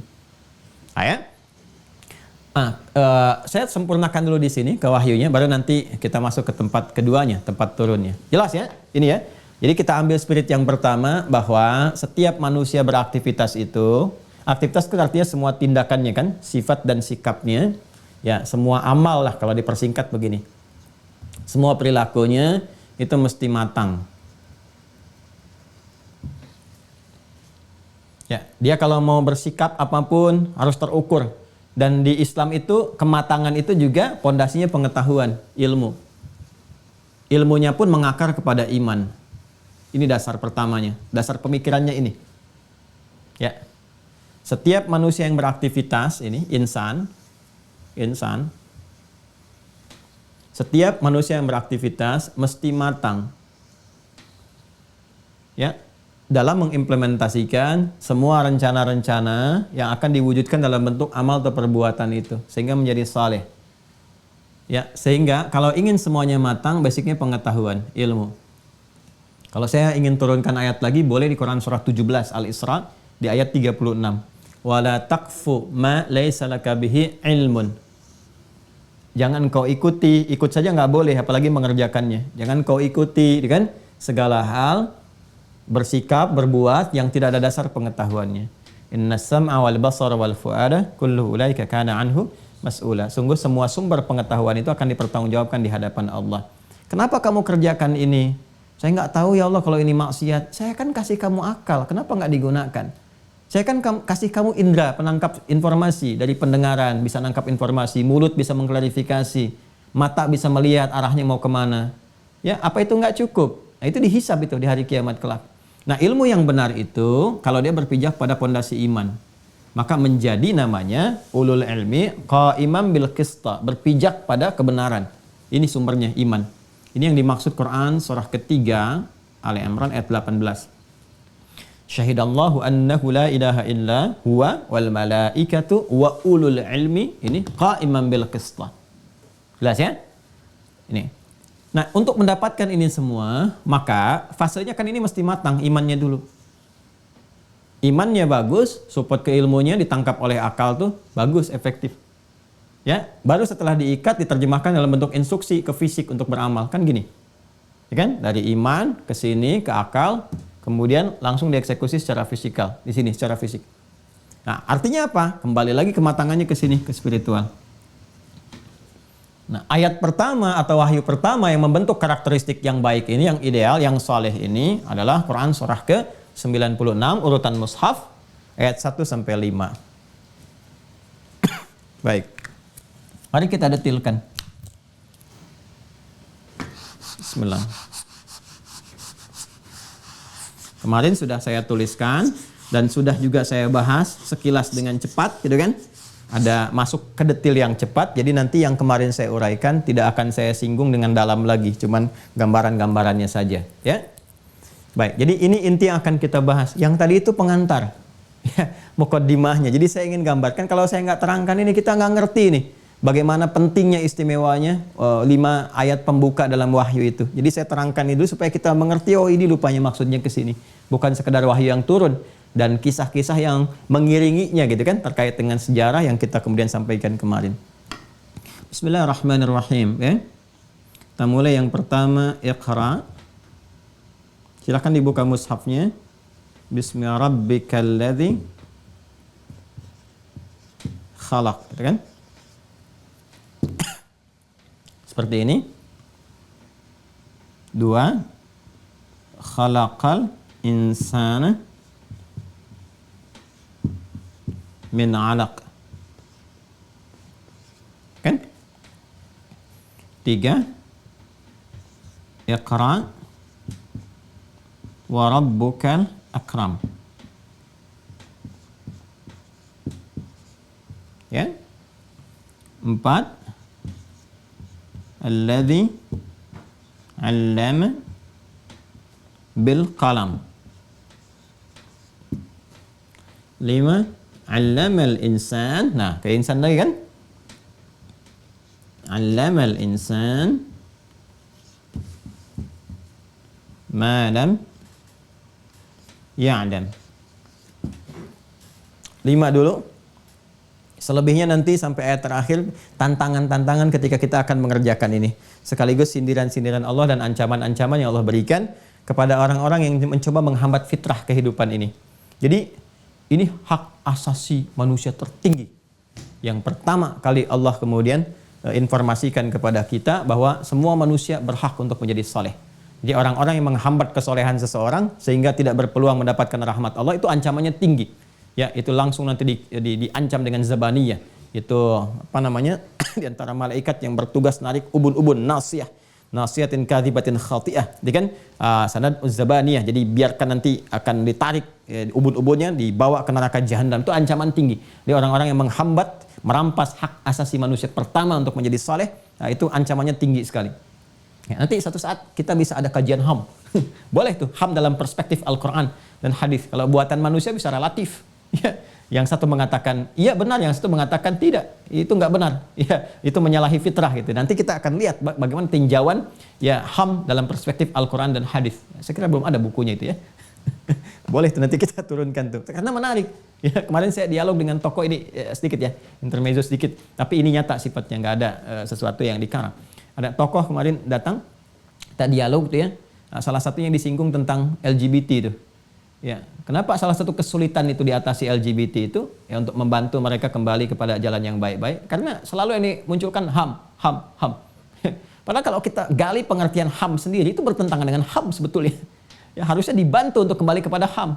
HAM itu kan hak asasi yang paling dasar yang melekat pada diri. Kalau M-nya manusia bukan hewan, kan? Ya kan hak asasi manusia kan, bukan hewan. Kalau melekat pada manusia berarti fitrah. Ya berarti HAM itu harus selaras dengan fitrah. Kalau menyalahi fitrah itu bukan HAM namanya, harus dikembalikan kepada HAM. Ya. Sedangkan fitrah itu kalau melekat ada kecenderungan semua sama memandangnya manusia. Jadi kalau menurut manusia salah ya salah. Ya, seperti menerima kebenaran, ya cenderung pada kebenaran itu hak dasar, fitrah dasar. Karena itu kalaupun mengerjakan sesuatu yang salah, hatinya pasti akan menolak. Itu hak dasar namanya. Ya. Nah, fahsya, mungkar itu penyimpangan yang sudah dilekatkan kepada fitrah untuk ditolak. Jadi kalau ada mungkar diingkari oleh hati, fahsya pun akan ditolak. Ya.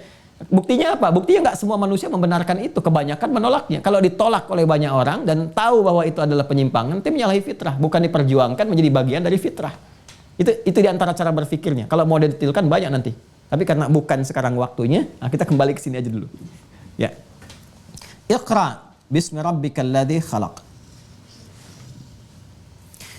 Proses Iqra ini turun tidak serta-merta langsung Iqra bismi rabbikal ladzi khalaq. Kemarin saya sampaikan, ada malaikat mendekap dulu Rasulullah SAW, kan? Sampai merasakan nyaman, tenang, begitu nyaman, tenang, baik. Kan pertama kali dalam suasana datang kan malaikat sosok menyamar, tiba-tiba mengatakan Iqra perintah, kan kebayang suasana psikologi Nabi ketika menerima itu, nggak langsung tiba-tiba tenang kan? Ya jawabannya langsung ma'ana biqari, saya betul-betul nggak bisa baca, dipeluk, ya kan? Sampai merasakan kelapangan, nyaman, ya dilepaskan, jadi kan ada perasaan ngap dikit, dilepaskan, nyaman lagi sampai 3 kali lapang. Dalam keadaan lapang itulah setelah tenang, lapang, keadaan hatinya mulai enak, nyaman, turun wahyu, langsung tegas secara sempurna. Spirit, diksi pertama saja, kata pertamanya Iqra, memberikan kesan kepada kita dari riwayat yang sampai asbabun nuzulnya, dari kisah yang menyertainya, kenyataan yang dirasakan saat ini turun memberikan kesan kepada kita bahwa hal pertama kali kalau ingin memulai diri kita berhijrah untuk menjadi saleh adalah berusaha melapangkan hati dulu untuk menerima semua apa yang akan Allah perintahkan kepada kita. Jadi percuma kalau kita ingin jadi soleh tapi hatinya nggak siap. Harus siap dulu, lapang dulu. Ya, seperti keadaan yang dipeluk dengan erat, pengap, ya kalau dilepaskan, enak gitu. Nah, suasana saat enak, saat nyaman itu kita bisa menerima apapun, yang enak, yang nyaman, yang baik. Maka hal pertama yang harus kita lakukan ketika ingin menjadi soleh, memperbaiki diri, ya kita harus coba berkontemplasi sejenak dengan diri kita dulu. Seperti Nabi mengajarkan lewat tahannus. Dilihat. Ini sebetulnya mau kemana sih arah hidup kita ini? Ya, apakah abadi di dunia atau akan pulang wafat? Oh, kesimpulannya meninggal. Bahkan disaksikan oleh kita sendiri kejadian tiap hari. Nah, caranya bisa beda-beda. Ada yang disebut dengan kecelakaan, ada yang meninggal saat sedang ibadah, kan? Ada yang meninggal, ya taruhlah misalnya kecelakaan udara atau darat atau laut dan sebagainya, macam-macam.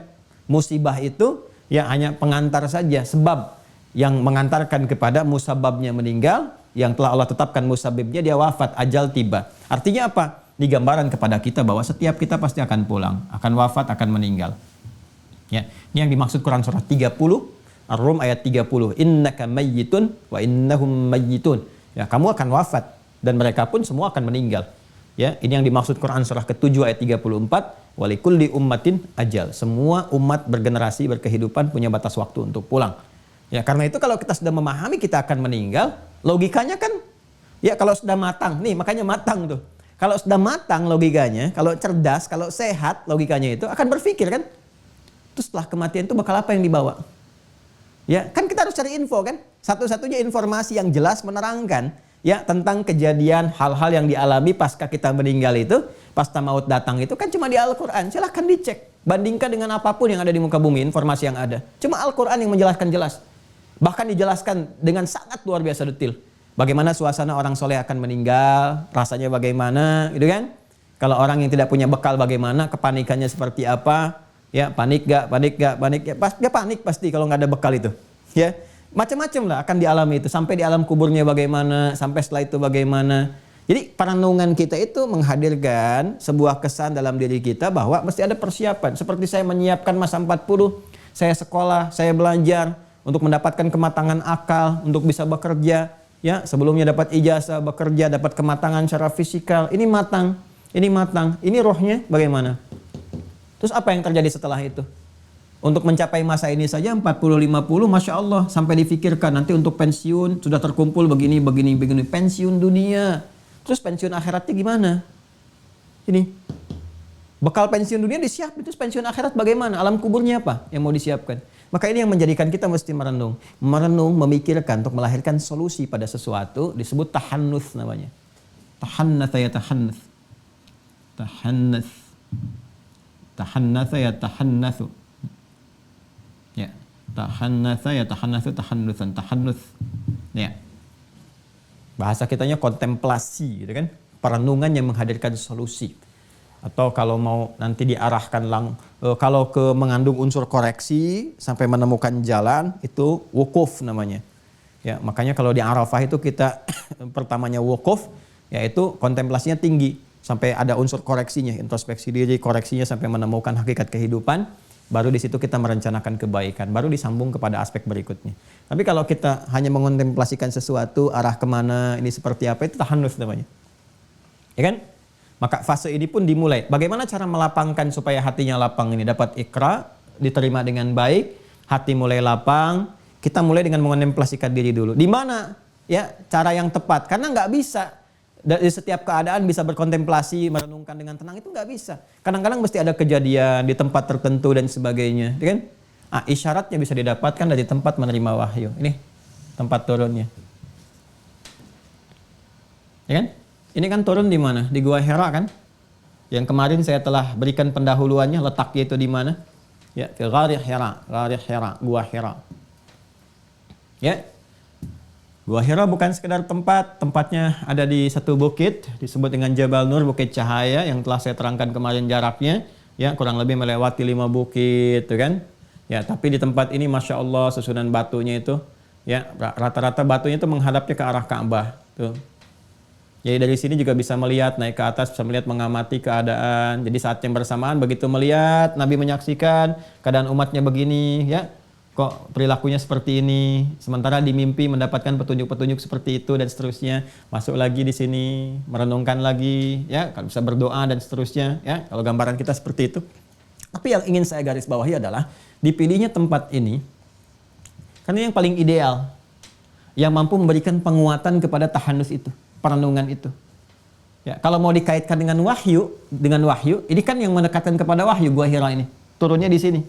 Nabi kan nggak pilih Jabal Qubais yang dekat langsung dengan Ka'bah, atau Gua Thur yang nanti tempat untuk beristirahat sementara dalam kejaran orang-orang kafir Quraisy saat akan hijrah, ya kan, ke Al-Madinah Al-Munawwarah. Tapi dipilih yang ini. Tempat ini yang paling mendekatkan kepada wahyu, yang paling ideal untuk merenungkan diri dan seterusnya. Nah, maka kalau kita ingin mendapatkan satu pencerahan jalan menuju saleh, memperbaiki diri dan sebagainya, cari situasi-situasi, kondisi, atau bahkan tempat, tuh kan, Kalau ingin jadi saleh, yang saat bersamaan mendekatkan diri kepada Allah, mendekatkan diri kepada bimbingan wahyu. Yuk. Selama ini kita merasakan cari bekal dunia, tapi bekal akhiratnya berkurang. Coba lihat, sholatnya ya jadi terabaikan. Orang puasa Daud, ini sholat Daud, ya kan? Subuh sholat, duhur tidak, asar sholat, maghrib tidak, bolong-bolong. Jangan diharap dengan sunnah yang fardunya saja, jangankan terlambat, kadang nggak dikerjakan. Lebih mengejar karir, kebutuhan fisikal, kebutuhan akal. Puncaknya materi. Dunia itu kan sifatnya materialistik, mawaddah, maddah, demi materi. Materi apa? Dunia. Ya, kan ini nggak bisa dibawa pulang. Ke alam kubur aja kan nggak ikut, kan? Dan kita menyadari sepenuhnya bahwa saya tuh kadang-kadang heran juga ya. Manusia itu sadar sepenuhnya bahwa apa yang dikumpulkan dunia itu nggak ikut ke alam kuburnya, nggak ikut itu. Dan dia menyadari akan meninggal. Tapi persoalannya kenapa sih nggak menyiapkan bekal untuk pulangnya itu? Kan nggak ada ruginya. Ya, terbukti ya memang itu nyatanya. Ya, nggak terbukti ya nggak ada ruginya. Dan kita meyakini akan terbukti karena itu kita beriman, itu kan? Ya, karena kalau ada orang ateis misalnya bertanya kepada kita atau orang belum beriman, bagaimana kalau nanti apa yang kamu kerjakan nggak terbukti? Ya, jawab saja, alhamdulillah lebih bagus daripada apa yang kamu kerjakan itu terbukti. Ya kan? Jadi mereka kan meyakini bahwa ini nggak akan ada. Ternyata buktinya apa? Ya, buktinya ada. Ya kan? Ya, buktinya ada. Nah, jadi itu lebih, ya, resiko kita lebih ringan daripada apa yang mereka itu kerjakan sekarang. Ternyata tidak kejadian. Itu kan yang benarnya yang kita lakukan. Resikonya lebih ringan. Nah, kalau balik ke sini, kembali kan, ini Gua Hira spiritnya, Bukit Cahaya, Jabal Nur. Jadi cari tempat-tempat yang menghadirkan cahaya. Mulailah coba bekerja di tempat-tempat yang bukan hanya mendatangkan kebutuhan materi. Materi itu kan sederhana. Ya, bagaimana caranya supaya mendukung kita berkehidupan, bukan memberikan beban. Jadi kalau Anda kerja untuk menumpuk beban juga ya sama aja bohong namanya. Cari harta sebanyak-banyaknya tapi terbebani. Ya ngapain cari harta kalau cuma cari beban? Untuk apa cari harta cuma cari beban? Saya aneh kadang-kadang berpikir orang itu. Ya, cari mobil banyak mewah tapi terbebani. Ngurus ini itu dipakai enggak? Kadang cuma buat dilihat, pajang di garasi cuma jadi beban aja, beban pikiran. Pasang ini, pikiran lagi, pasang alarm, pikiran lagi, pasang CCTV. Jadi bebannya di situ aja, dipakai enggak? Ya kalau dipakai alhamdulillah silahkan. Ya, sholat subuh pakai Ferrari, duhur pakai Lamborghini silahkan. Ya, mau Jumatan private jet misalnya ke Mekah, ya silakan aja kalau itu ada masalah gitu ya. Tapi kalau ini nggak ada fungsinya, untuk apa gitu? Ya, untuk apa? Maka cari tempat pekerjaan yang bisa memberikan topangan kehidupan, artinya memberikan kekuatan aja dulu pada ajal sampai tiba. Yang penting kita bisa berkreasi sesuai dengan kurikulum kehidupan yang kita pilih. Ya mencukupi itu, meninggal selesai, beban nggak banyak. Nggak ada yang direbutin setelah meninggal dan sebagainya. Jadi santai aja, selesai. Nah, jadi kalau mau mencari pekerjaan yang sifatnya mengantarkan pada kesolehan, cari pekerjaan yang mendekatkan diri kepada Allah Subhanahu wa taala. Spirit Gua Hira. Kalau mau cari tempat tinggal yang berkumpul di dalamnya orang-orang yang membimbing kita pada kesolehan. Ya. Jadi kalau ke masjidnya dekat, jadi kalau mau keluar juga, Masya Allah, mau buru-buru sebelum subuh berangkat, orang udah mau tahajud, mau berangkat ke masjid. Jadi begitu buka pintu aja udah lihat orang mau ke masjid berangkat. Ya, pulang kerja ngelihat anak-anak kecil pada bawa mushaf, ya, mau tadarus di masjid dan sebagainya. Jadi setiap keadaan yang dilihat itu mendekatkan pada kebaikan. Akhirnya terpacu diri. Ya, besok-besok yang tadinya aurat terbuka, besoknya mulai tampil merubah diri dulu, tutup gitu, ya, keluarnya. Karena malu kelihat orang di masjid, orang mau ke masjid. Pelihara hewan juga disesuaikan, ya, macam-macam dan sebagainya. Jadi ini antarkan diri kita menuju saleh dengan cara ini, melapangkan diri kita dulu. Caranya memaksa diri kita lapang, harus dibekap dulu tuh, ya, sampai merasakan pengap untuk mendekat kepada yang salah itu. Bekap dulu, pengap dulu tuh sampai 3 kali. 3 itu kan gambaran dari terus sampai merasakan kelapangan. Artinya cari tempat, keadaan, situasi yang memaksa kita dulu untuk berubah jadi saleh walaupun awalnya pengap, sampai kita bisa lapang menerima itu.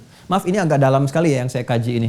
Ya, jadi kalau kita ngaji tafsir biasa ya menemukannya cuma gambaran biasa. Tapi kalau kita padukan dengan beberapa unsur ilmu yang lain, dapatnya agak dalam. Ya, agak dalam. Jadi kalau baru menerima satu sisi, wah ini ustadznya kemana-mana. Bukan, emang betul kemana-mana. Kebahasan disiplin yang banyak. Supaya bisa menyatu. Ya, supaya terukur gambaran informasinya. Nanti kalau butuh referensi, kita bisa kumpulkan. Ini ya. Nah, lalu lakukan semua karena Allah. Seperti yang saya sampaikan kemarin. Ya, kerjakan kalau mau jadi saleh, ukuran ridha Allah, bukan yang lain. Jadi kalau Anda mau menjadi soleh ukurannya masih materi, nanti kecewa. Ya kan? Saya mau bersedekah, tapi dengan harapan bisa nambah sekian ratus kali lipat. Begitu nggak terjadi seperti apa yang Anda harapkan, ya Anda kecewa. Karena pemberian Allah itu nggak bisa diukur dengan hal fisikal, material.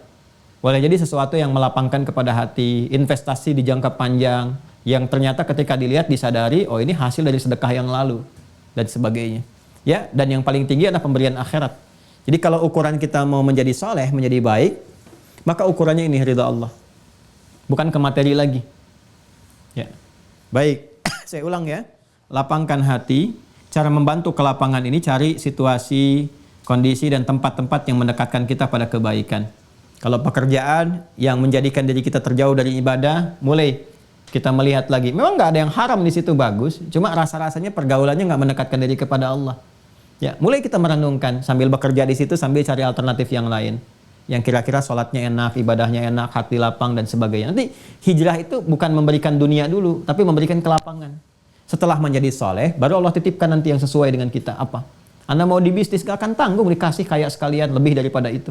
Itu sudah terjadi. Abdurrahman bin Auf, Utsman bin Affan dan sebagainya. Kalau kedudukan gak akan tanggung dikasih jabatan yang terbaik yang bisa memberikan kebijakan untuk ibadah dan seterusnya. Ya, jadi tapi harus mengalami itu dulu. Kadang-kadang ada kesesak gitu kan. Kadang-kadang ada sulit. Untuk mendapatkan ini harus melewati 5 bukit. Ada badai gurun, ada tantangan dan macam-macam. Gak mudah ini. Mungkin ada di rumah yang sudah terbiasa dengan materi. Tiba-tiba harus berpindah, harus turun, menyesuaikan, adaptasi lagi. Kan? Ya, tapi gak apa-apa. Itu sejalan berjalannya dengan ini. Ya, berjalannya dengan waktu. Ada kesadaran, masing-masing akan menikmati. Jika gelombangnya sama, chemistry-nya serupa. Makanya untuk menyerupakan, diteruskan. Sampai ke 5 ayat ini. Ya, lakukan karena Allah, alladzi khalaq, yang telah mencipta apapun keseluruhannya. Nah, ini dia. Kembali ke sini. Ya, jadi Allah memperkenalkan dengan wahyu pertama itu kepada Nabi Muhammad SAW dengan sifat rububiyahnya. Ya, dengan nama Rabb, mengingatkan pada syahadat seperti yang kemarin saya sampaikan, ya, Quran surah 7 ayat 172, dan juga menegaskan tentang kuasanya yang mencipta segala hal. Ini masih umum nih. Alladzi khalaq, mencipta segalanya. Ya, jadi Allah memperkenalkan saya pencipta segalanya. Menggunakan verb, kata kerja. Jelas? Nanti sifat yang melekat pada pekerjaan ini disebut khaliq namanya. Di Quran surah ke-15 ayat 28 kan? Pernah sering saya sampaikan. Wa idz qala rabbuka lil malaikati inni khaliq. Nih khaliq. Dan satu-satunya kitab di muka bumi yang menyebut langsung dirinya sebagai Khalik itu Allah Subhanahu wa taala, Khalik. Dan fitrah kita mengatakan sang Khalik, sang Khalik. Kalau sudah sang Khalik ya ke Allah, nggak ada yang lain. Ya, cuma di Al-Qur'an kok yang menyebut dirinya Allah dengan Khalik itu Allah. Dan kalau sudah Allah, itu sudah Tuhan umat Islam, nggak ada yang lain. Ya, makanya ketika ditanya man rabbuka Allah, orang kafir Quraisy sudah nanya tuh. Nanti dikonfirmasi di alam kubur tuh. Ya, orang kafir Quraisy dan nanya, "Man rabbuka ya Muhammad?" Karena ayat pertama turunnya kan Rabb. Siapa Rabb kamu itu? Man rabbuka? Karena Rabb mereka Lata, Uzza, Manat, Hubal yang mereka anggap sebagai Rabb. Maka dijawab, "Qul," katakan Muhammad, "huwa," yang dimaksud Rabb itu Allah. Di Allah itu nama bagi Tuhannya umat Islam. Ya, jadi kalau ada kalimat mengatakan ini Allah saya, ini Allah kamu siapa? Itu kalimat yang salah. Ya, tapi kita patut berbahagia, artinya mengakui Allah itu sebagai satu Tuhan, itu Tuhan yang hak, itu kebahagiaannya itu tuh. Ya, jadi Allah itu ya Tuhan umat Islam, nggak ada yang lain. Ya, jelas ya. Ya, makanya kadang-kadang saya itu unik gitu. Ada Tuhan yang kalau disebut dimanapun namanya beda-beda gitu. Sebetulnya namanya siapa gitu. Ya, kadang-kadang konsistensi itu penting. Ini dari segi teologi ya, untuk perbandingan keilmuan. Ya, ini spektrumnya kan untuk keislaman supaya kita meyakini bahwa kebenaran itu yang kita ikuti dan tidak memberikan paksaan kepada siapapun, la ikraha fid din. Ini ya gambarannya ya. Jadi Khalik mencipta semua. Ini keagungan yang diperkenalkan. Tapi menariknya pada ayat kedua, ini khalaqal insan, lalu dikhususkan kepada insan. Nih. Ya kan? Lihat baik-baik. Ini keseluruhan semesta, universe. Ya, iqra bismi rabbikal ladzi khalaq, yang menciptakan segalanya tanpa kecuali. Diperkenalkan. Lalu setelah itu ditaksis, dikhususkan khalaqal insan. Ya, diberikan kemudian gambaran anatomi untuk manusia. Lalu Allah mencipta setiap manusia, setiap personalnya. Ya. Every single person ya, of human being. Jadi setiap single person, setiap satu ya, secara personal, setiap secara personalnya langsung disebutkan oleh Allah. Khalaqal insan, yang telah menciptakan setiap manusia yang beraktivitas. Ingat, nama insan beda dengan ins, bashar, bani Adam, dan seterusnya. Yang menciptakan setiap manusia yang beraktivitas itu sumbernya ini, min alaq. Alaq itu jamak dari alaqah. Alaqah. Ya. Zigot yang tersusun dari proses perpaduan antara spermatozoa dengan ovum. Disebutnya alaqah. Ya, di biologi awal itu, saya waktu kelas 3 SMP kalau nggak salah itu. Kelas 3 SMP. Itu ada ya gambaran dari ini. Tentang zigot dan seterusnya. Jadi proses perpaduan antara spermatozoa dengan ovum menghadirkan alaqah. Alaqah itu jamaknya adalah alaq. Ini bentuk jamak dari kata alaqah. Seperti syajarah jadi syijar. Ya, syajarah itu pohon, satu pohon. Syijar, pepohonan. Namlah semut, namal para semut. Ya, jadi ada jamak yang menghilangkan taknya jadi jamak. Nah, ini min alaq dari perangkat zigot. Jadi manusia tercipta dari proses perpaduan antara spermatozoa dengan ovum melahirkan alaqah, jadi berkembang berproses. Ya, jadi pertama kali Allah ingin memberikan kesan bahwa ini mohon maaf ya. Ini dalam sekali gitu, ini dalam sekali. Allah menciptakan segalanya.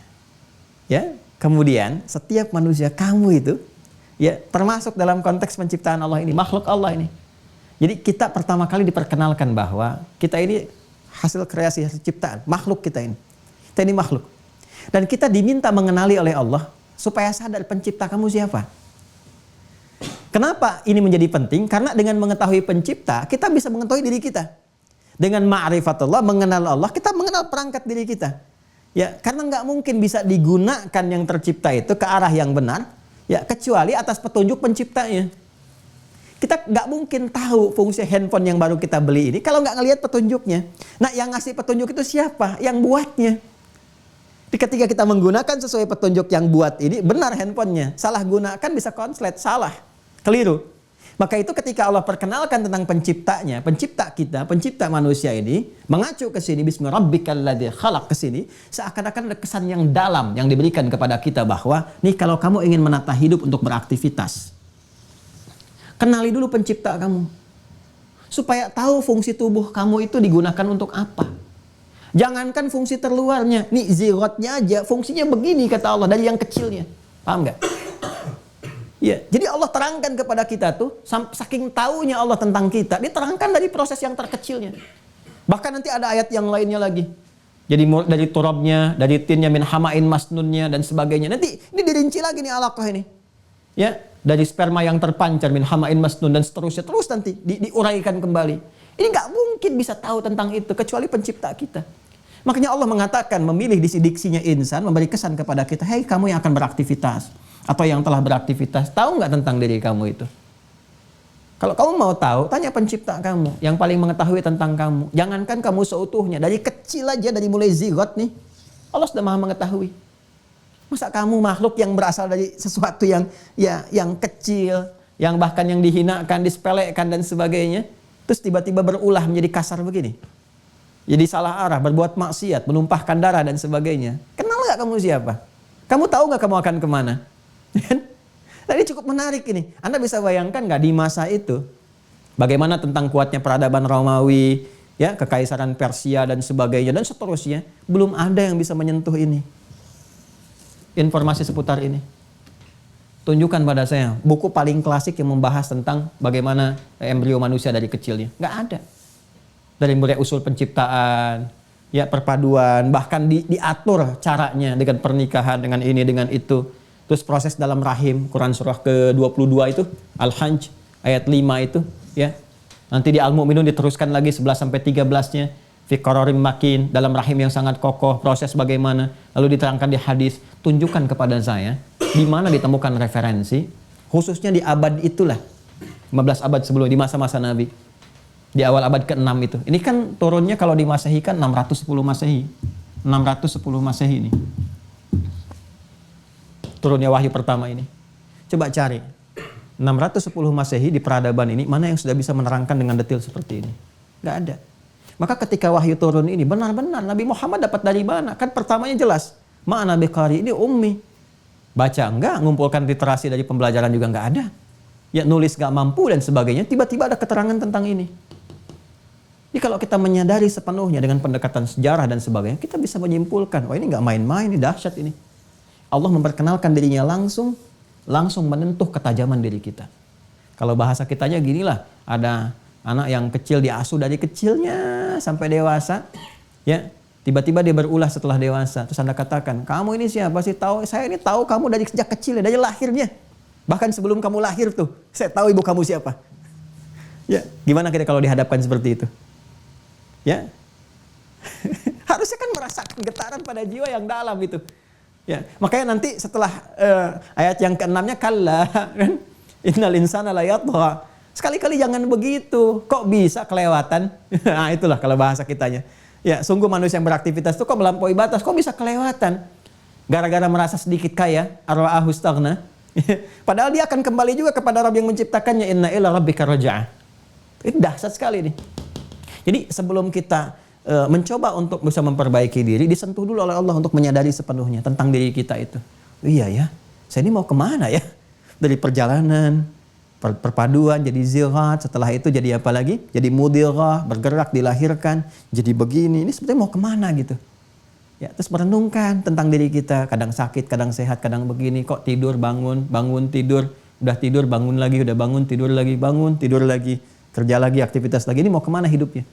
Ya, maka tidak ada cara yang lain kecuali kita mengakses informasi yang paling sempurna. Dapat dari mana? Kalau paling sempurna berarti paling utama. Kalau utama berarti tafdil. Kalau tafdil permulanya masih ingat af'al. Af'al. Kita harus mencari yang punya sifat af'al, yang sempurna af'alut tafdil. Maka ayat ketiganya, iqra. Gali informasi, tajamkan literasi, baca. Di mana sumbernya ya Allah? Wa rabbukal akram, af'al akram. Ya. Dari Rabbmu yang paling mulia. Ada karim, ada akram. Guru kita muliakan, Ustadz karim, Syekh karim. Ya, karena ilmunya. Tapi ada yang paling utama, akram, yang bahkan memberikan ilmu itu kepada syekh itu, kepada ustadz itu. Jadi kemarin saya ilustrasikan, Anda memburu kepada guru-guru, kepada dosen-dosen di kampus, sampai ikut seminarnya bayar. Ya bingung juga tuh ngelihat orang bayar gitu kan, mau dapat ilmunya, itu beli tiket. Dan seterusnya. Hanya untuk dapatkan informasi dari sosok manusia yang punya sifat karim, belum akram.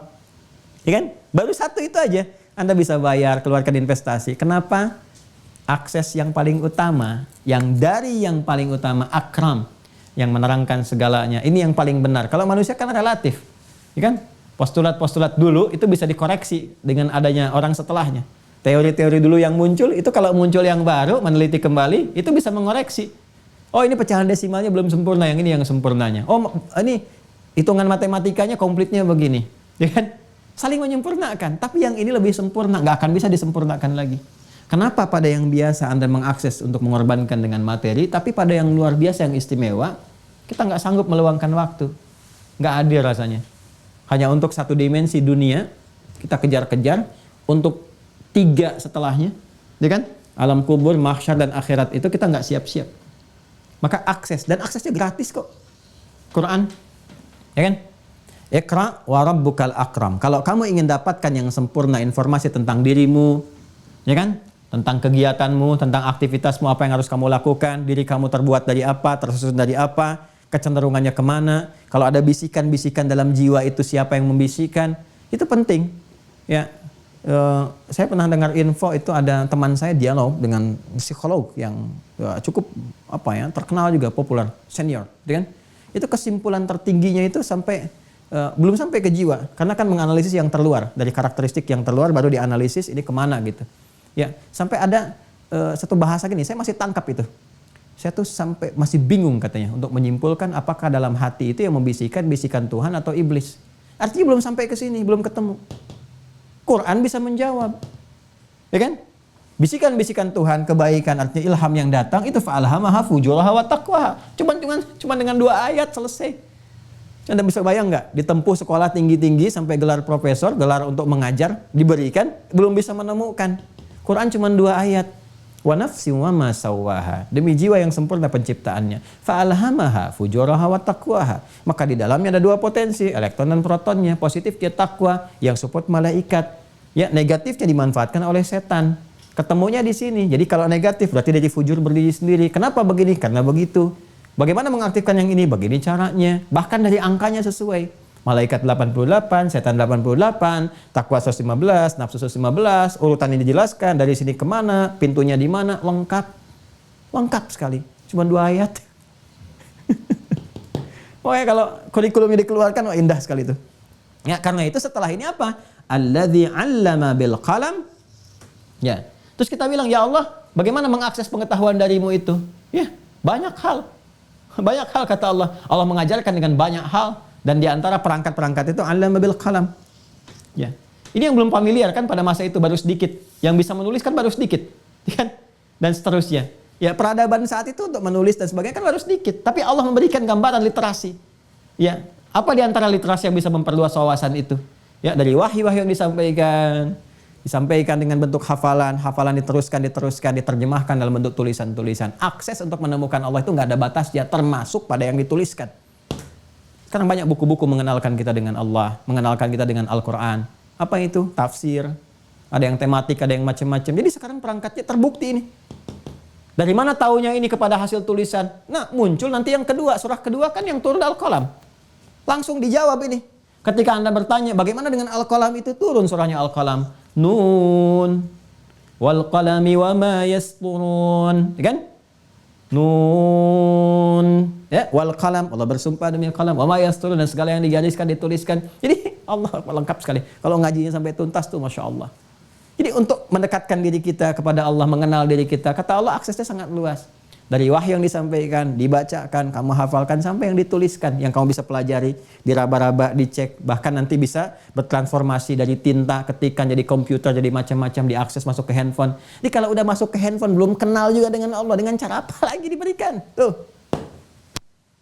Ya sekarang Qurannya masuk ke handphone kan? Bisa diinstal kan? Coba Anda bayangkan. Dari mushaf biasa, dari hafalan, sekarang udah masuk ke perangkat-perangkat kita, devices kita itu, udah masuk semua. Ya, maka dari sini allamal insan, maka Allah mengajarkan kepada manusia, tuh insan lagi, bagaimana caranya beraktivitas. Malam ya'lam, dengan acuan yang belum dia ketahui. Jadi mau beraktivitas itu pakai ilmu, bil ilmi. Bagaimana cara mendapatkannya? Dari Allah. Allah yang mengajarkan allamal insan malam ya'lam, maknya tanpa batas tuh. Isim mausulnya tanpa batas. Jadi kalau kita ingin mengetahui fungsi diri kita sepenuhnya untuk beraktivitas, maka pelajari apa yang Allah sampaikan kepada kita tanpa batas. Dari ujung kepala sampai ujung kaki. Tuh. Ini kuncinya. Apa pelajaran pertamanya? Ketika kita mengatakan ini, membaca ini, allamal insana ma lam ya'lam. Pelajaran pertamanya apa? Fa'lam. Langsung. Fa'lam annahu la ilaha illallah. Matangkan dulu ini. Makanya 5 ayat dulu ini untuk menyadarkan diri kita bahwa penting. Kalau kita udah menemukan ini, maka muncullah apa yang disebut dengan ma'rifatul insan.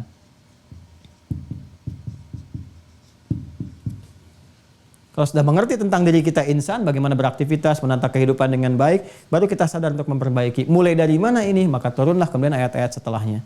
Ternyata ayat-ayat setelahnya itu semua penguatan kepada ini dulu. Spiritual dulu, untuk menggerakkan keseluruhannya. Ya. Makanya kalau diteruskan surah Al-Alaq itu nanti kita akan dapati ya kalla innal insana layatgha. Sekali-kali jangan lakukan ya seperti banyak orang yang telah mengerjakannya. Jadi di masa Nabi Muhammad pun di jahiliyah jangan seperti itu kata Allah. Ya, banyak yang menyimpang melampaui batas. Yatgha dari kata tagha. Ya idzab ila fir'auna innahu tagha. Tagha, yatgha itu melampaui batas, kelewatan. Ya, kelewatan. Kalau kelewatan tuh jangan jauh-jauh sehingga muternya enggak susah lagi. Ya. Jadi kelewatan itu jangan jauh-jauh. Kalau sudah kelewatan, muternya susah tuh. Ya, Jalan Tamrin mau nyari alamat kelewatan, muternya jauh lagi tuh. Jadi kalau maksiatnya kelewatan, taubatnya susah. Tuh. Ya, paham ya?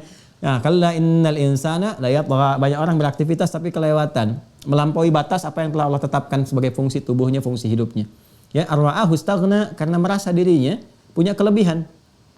Ya, punya kelebihan di pengetahuan, kelewatan, menempatkan ilmu bukan pada tempatnya. Merasa punya kelebihan dalam harta, sikap sewenang-wenang. Merasa kelebihan dalam jabatan, sikap sewenang-wenang. Maka dicontohkan oleh Allah, nih yang jabatan nih, namanya Qarun, namanya Fir'aun. Ini yang harta, namanya Qarun. Ini yang ilmu namanya ba'lam dan sebagainya. Ditampilkan semuanya. Ya, supaya belajar kita jangan seperti itu, koreksi diri kita sehingga lebih baik dalam kehidupan. Ya, inna ila rabbika raj'a. Sehebat apapun kita merasa dari kelebihan harta benda, kedudukan, ya, ilmu pengetahuan, pada akhirnya pulang, meninggal. Semua kita sama dalam status CM, calon meninggal. Apapun status sosialnya, semua calon meninggal. Inna ila rabbika raj'a. Ya. Nah, karena itu mesti hati-hati. Jangan sampai kita terjebak dalam keburukan. Maka dari itu apa? Wasiat terakhirnya di surah Al-Alaq itu, semua saling mengingatkan pada kebaikan. Ya, jangan sampai iseng atau usil mencoba merecoki orang-orang yang ingin menjadi baik dalam kehidupan, mengganggu, menghadirkan keresahan. Itu ancamannya tinggi. Ya, ancamannya tinggi sampai nanti diancam akan diambil ubun-ubunnya, nasiyah. Nasiyatin kadzibatin khati'ah. Jadi akan ditarik tuh ubun-ubunnya itu. Yang di dalamnya itu kata Allah itu isinya tuh cuma itu aja, kebohongan, ya, dan kesalahan-kesalahan. Jadi ada rencana di pikiran otaknya itu otak salah semua tuh. Ya, ini mengerjakan ini diusilin, diolok-olok macam-macam. Itu nanti ancamannya kalau ada yang begitu kata Allah ditarik. Nah, kenapa memunculkan ini? Itu nanti ada kesan bahwa orang-orang yang akan berubah ini ingin menjadi baik dalam setiap aspek kehidupan. Ya, kalau kita merasakan secara pribadi nggak ada masalah. Tapi kalau ada yang melekat secara sosial pada diri kita, di harta benda, di ilmu, di kedudukan macam-macam, tiba-tiba kita ingin berubah jadi baik, itu jangan dikira biasa. Ayat-ayat selanjutnya memberikan kesan. Boleh jadi akan ada yang menyoal, ada yang tidak suka, ada yang mempersekusi, ada yang menghambat, ya, ada yang menyalah-nyalahkan, ada yang benar dijadikan salah, yang salah seakan dimunculkan benar. Itu sudah oleh Allah disampaikan. Lalu diteguhkan pada jiwa kita istiqamah. Orang-orang seperti itu wafatnya terancam kata Allah. Ya, kamu jangan khawatir karena sudah diperkenalkan, disampaikan, dijamin, diberikan kekuatan, maka diberikan nanti ayat-ayat penguat. Makanya ketika ayat-ayat penguat, surat-surat penguat itu tiba, muncullah karakteristik seperti Bilal. Dan nyata diganggu kan setelah itu. Diganggu, dipersekusi, ada yang dieksekusi, tapi mereka bertahan dengan ahad, ahad, ahad. Karena apa? Surat-surat berikutnya itu surat berisi penguatan kepada jiwa mereka. Jadi ini adalah surat pengantar bahwa yang pertama kita diantarkan untuk mengenal diri kita. Pada akhirnya kita akan pulang. Satu. Yang kedua kita diantarkan untuk mengenal diri kita, untuk menata beraktivitas dengan cara yang benar. Gimana caranya kita berkehidupan yang benar? Yang ketiga kita diantarkan pada kenyataan bahwa semua sumber kemuliaan dalam berkehidupan itu hanya bersumber dari Allah Sang Pencipta. Maka dekati Allah dengan segala kemuliaannya.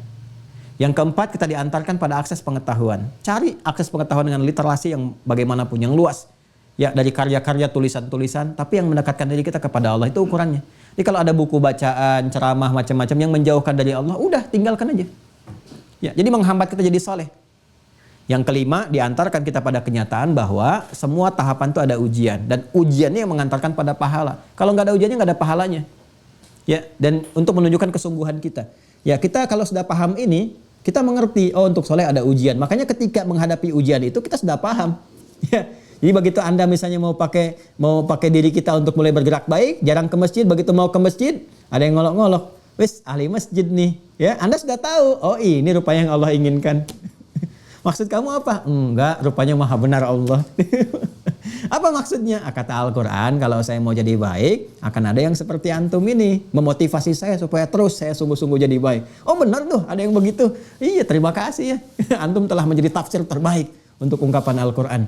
Mudah-mudahan antum dapat pahala. Dia bingung tuh. Benar nggak katanya mikir-mikir. Lama-lama dia ngaji juga tuh. Ya. Jadi kalau kita merespon itu dengan demikian dan tahu ilmunya, gampang. Wah ini mau berangkat, soleh, ahli masjid nih. Emang kenapa? Daripada ente, wah itu udah habis tuh. Ya alih-alih ke masjid malah nanti saling berbagi dosa. Jelas ya? Nah, ini sederhana 5 ayat, tapi isinya luar biasa. Isinya luar biasa. Ini pengantar. Ini pijakannya. Makanya beliau gembira ya pulang bertemu dengan istri tercinta Sayyidah Khadijah, istrinya support. Nah itulah dia. Jadi kalau mau berhijrah semua harus support. Kalau nggak support salah satu ya memang masih ada 9, salah satu ada 9. Tapi kalau misalnya yang 9 itu kompak, nggak kompak kan repot juga. Konsisten itu kan sampai 10. Ya dari konsis 1, konsis 2, konsis 3 sampai konsisten itu kan 10 tahap ini. Jadi semua harus energinya disatukan dengan baik sehingga keseluruhannya mendapatkan ya, nilai-nilai yang sempurna. Makanya nanti ujiannya pun di Mira harus sempurna, dapat 100 baru bisa naik ke tahap selanjutnya. Jadi inilah teman-teman sekalian yang kita bahas di kesempatan pagi kali ini. Mohon maaf saya tambahkan. Selanjutnya untuk pematangannya, silahkan isikan kolomnya. dibaca masing-masing suratnya, dipahami, nanti ketika masuk edisi tafsir baru kita pahamkan dengan baik supaya nanti nggak terlalu lama kita bahas step-stepnya, kita selesaikan dulu dengan pokok ini, baru setelah pokoknya selesai ke ibadah, ke tafsir dan sebagainya, lengkap ini semua. Jadi saya sudah berikan bahannya terlebih dahulu. Ini ya.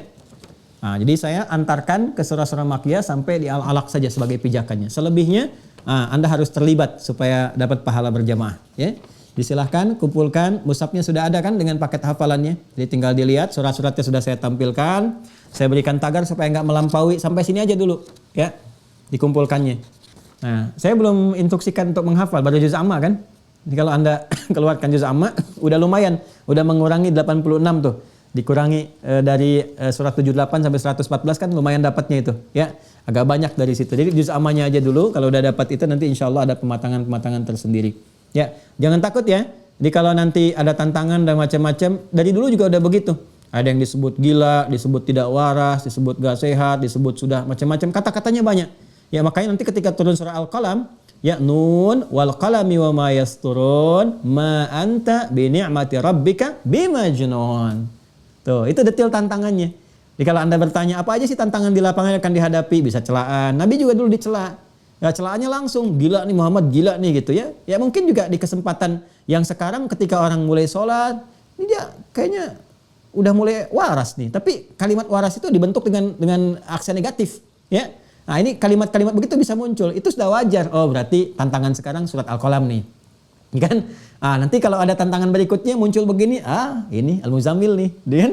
Kalau muncul lagi seperti ini, Al-Mudaththir. Jadi Anda udah tahu semua, udah ada di sini, ya. Dia untuk membentuk karakter diri menjadi baik tuh ada tantangan-tantangan, kita udah belajar. Kalau zaman Nabi kan turun peristiwanya dulu, turun ayatnya kan. Sekarang ayatnya udah ada semua. Dan karakternya nggak akan jauh-jauh. Coba lihat tuh kalau kita muncul di media sosial, di macam-macam. Kalau ada sesuatu celaan dulu kan yang muncul. Sama itu. Al-Qalam.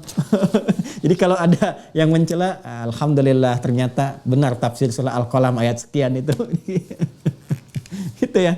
Alhamdulillah. Jadi selesai apa yang kita bahas sekarang. Silakan dikaji sampai ke urutan ke-86 Al-Mutaffifin. Demikian saya kira, terima kasih, saling mendoakan supaya semua mendapatkan kebaikan dan semoga diridhai oleh Allah Subhanahu wa taala. Allahumma taqabbal minna innaka antas samiul alim wa tub alaina innaka antat tawwabur rahim. Allahumma 'allimna ma yanfa'una ya rahmanir rahim. Allahumma innaka الذي علم الإنسان بالقلم علم الإنسان ما لم يعلم اللهم علمنا ما ينفعنا فقهنا فيما تعلمنا ووفقنا يا الله فيما عملنا بما فهمنا يا رب العالمين اللهم ارض عنا كما تحب وترضى الحقنا مع الذين أنعمت عليهم من النبيين والصديقين والشهداء والصالحين وحسن أولئك رفيقا وصلى الله على سيدنا محمد وعلى آله وصحبه أجمعين وآخر دعوانا سبحانك اللهم وبحمدك نشهد أن لا إله إلا أنت نستغفرك ونتوب إليك والحمد لله رب العالمين السلام عليكم ورحمة الله وبركاته.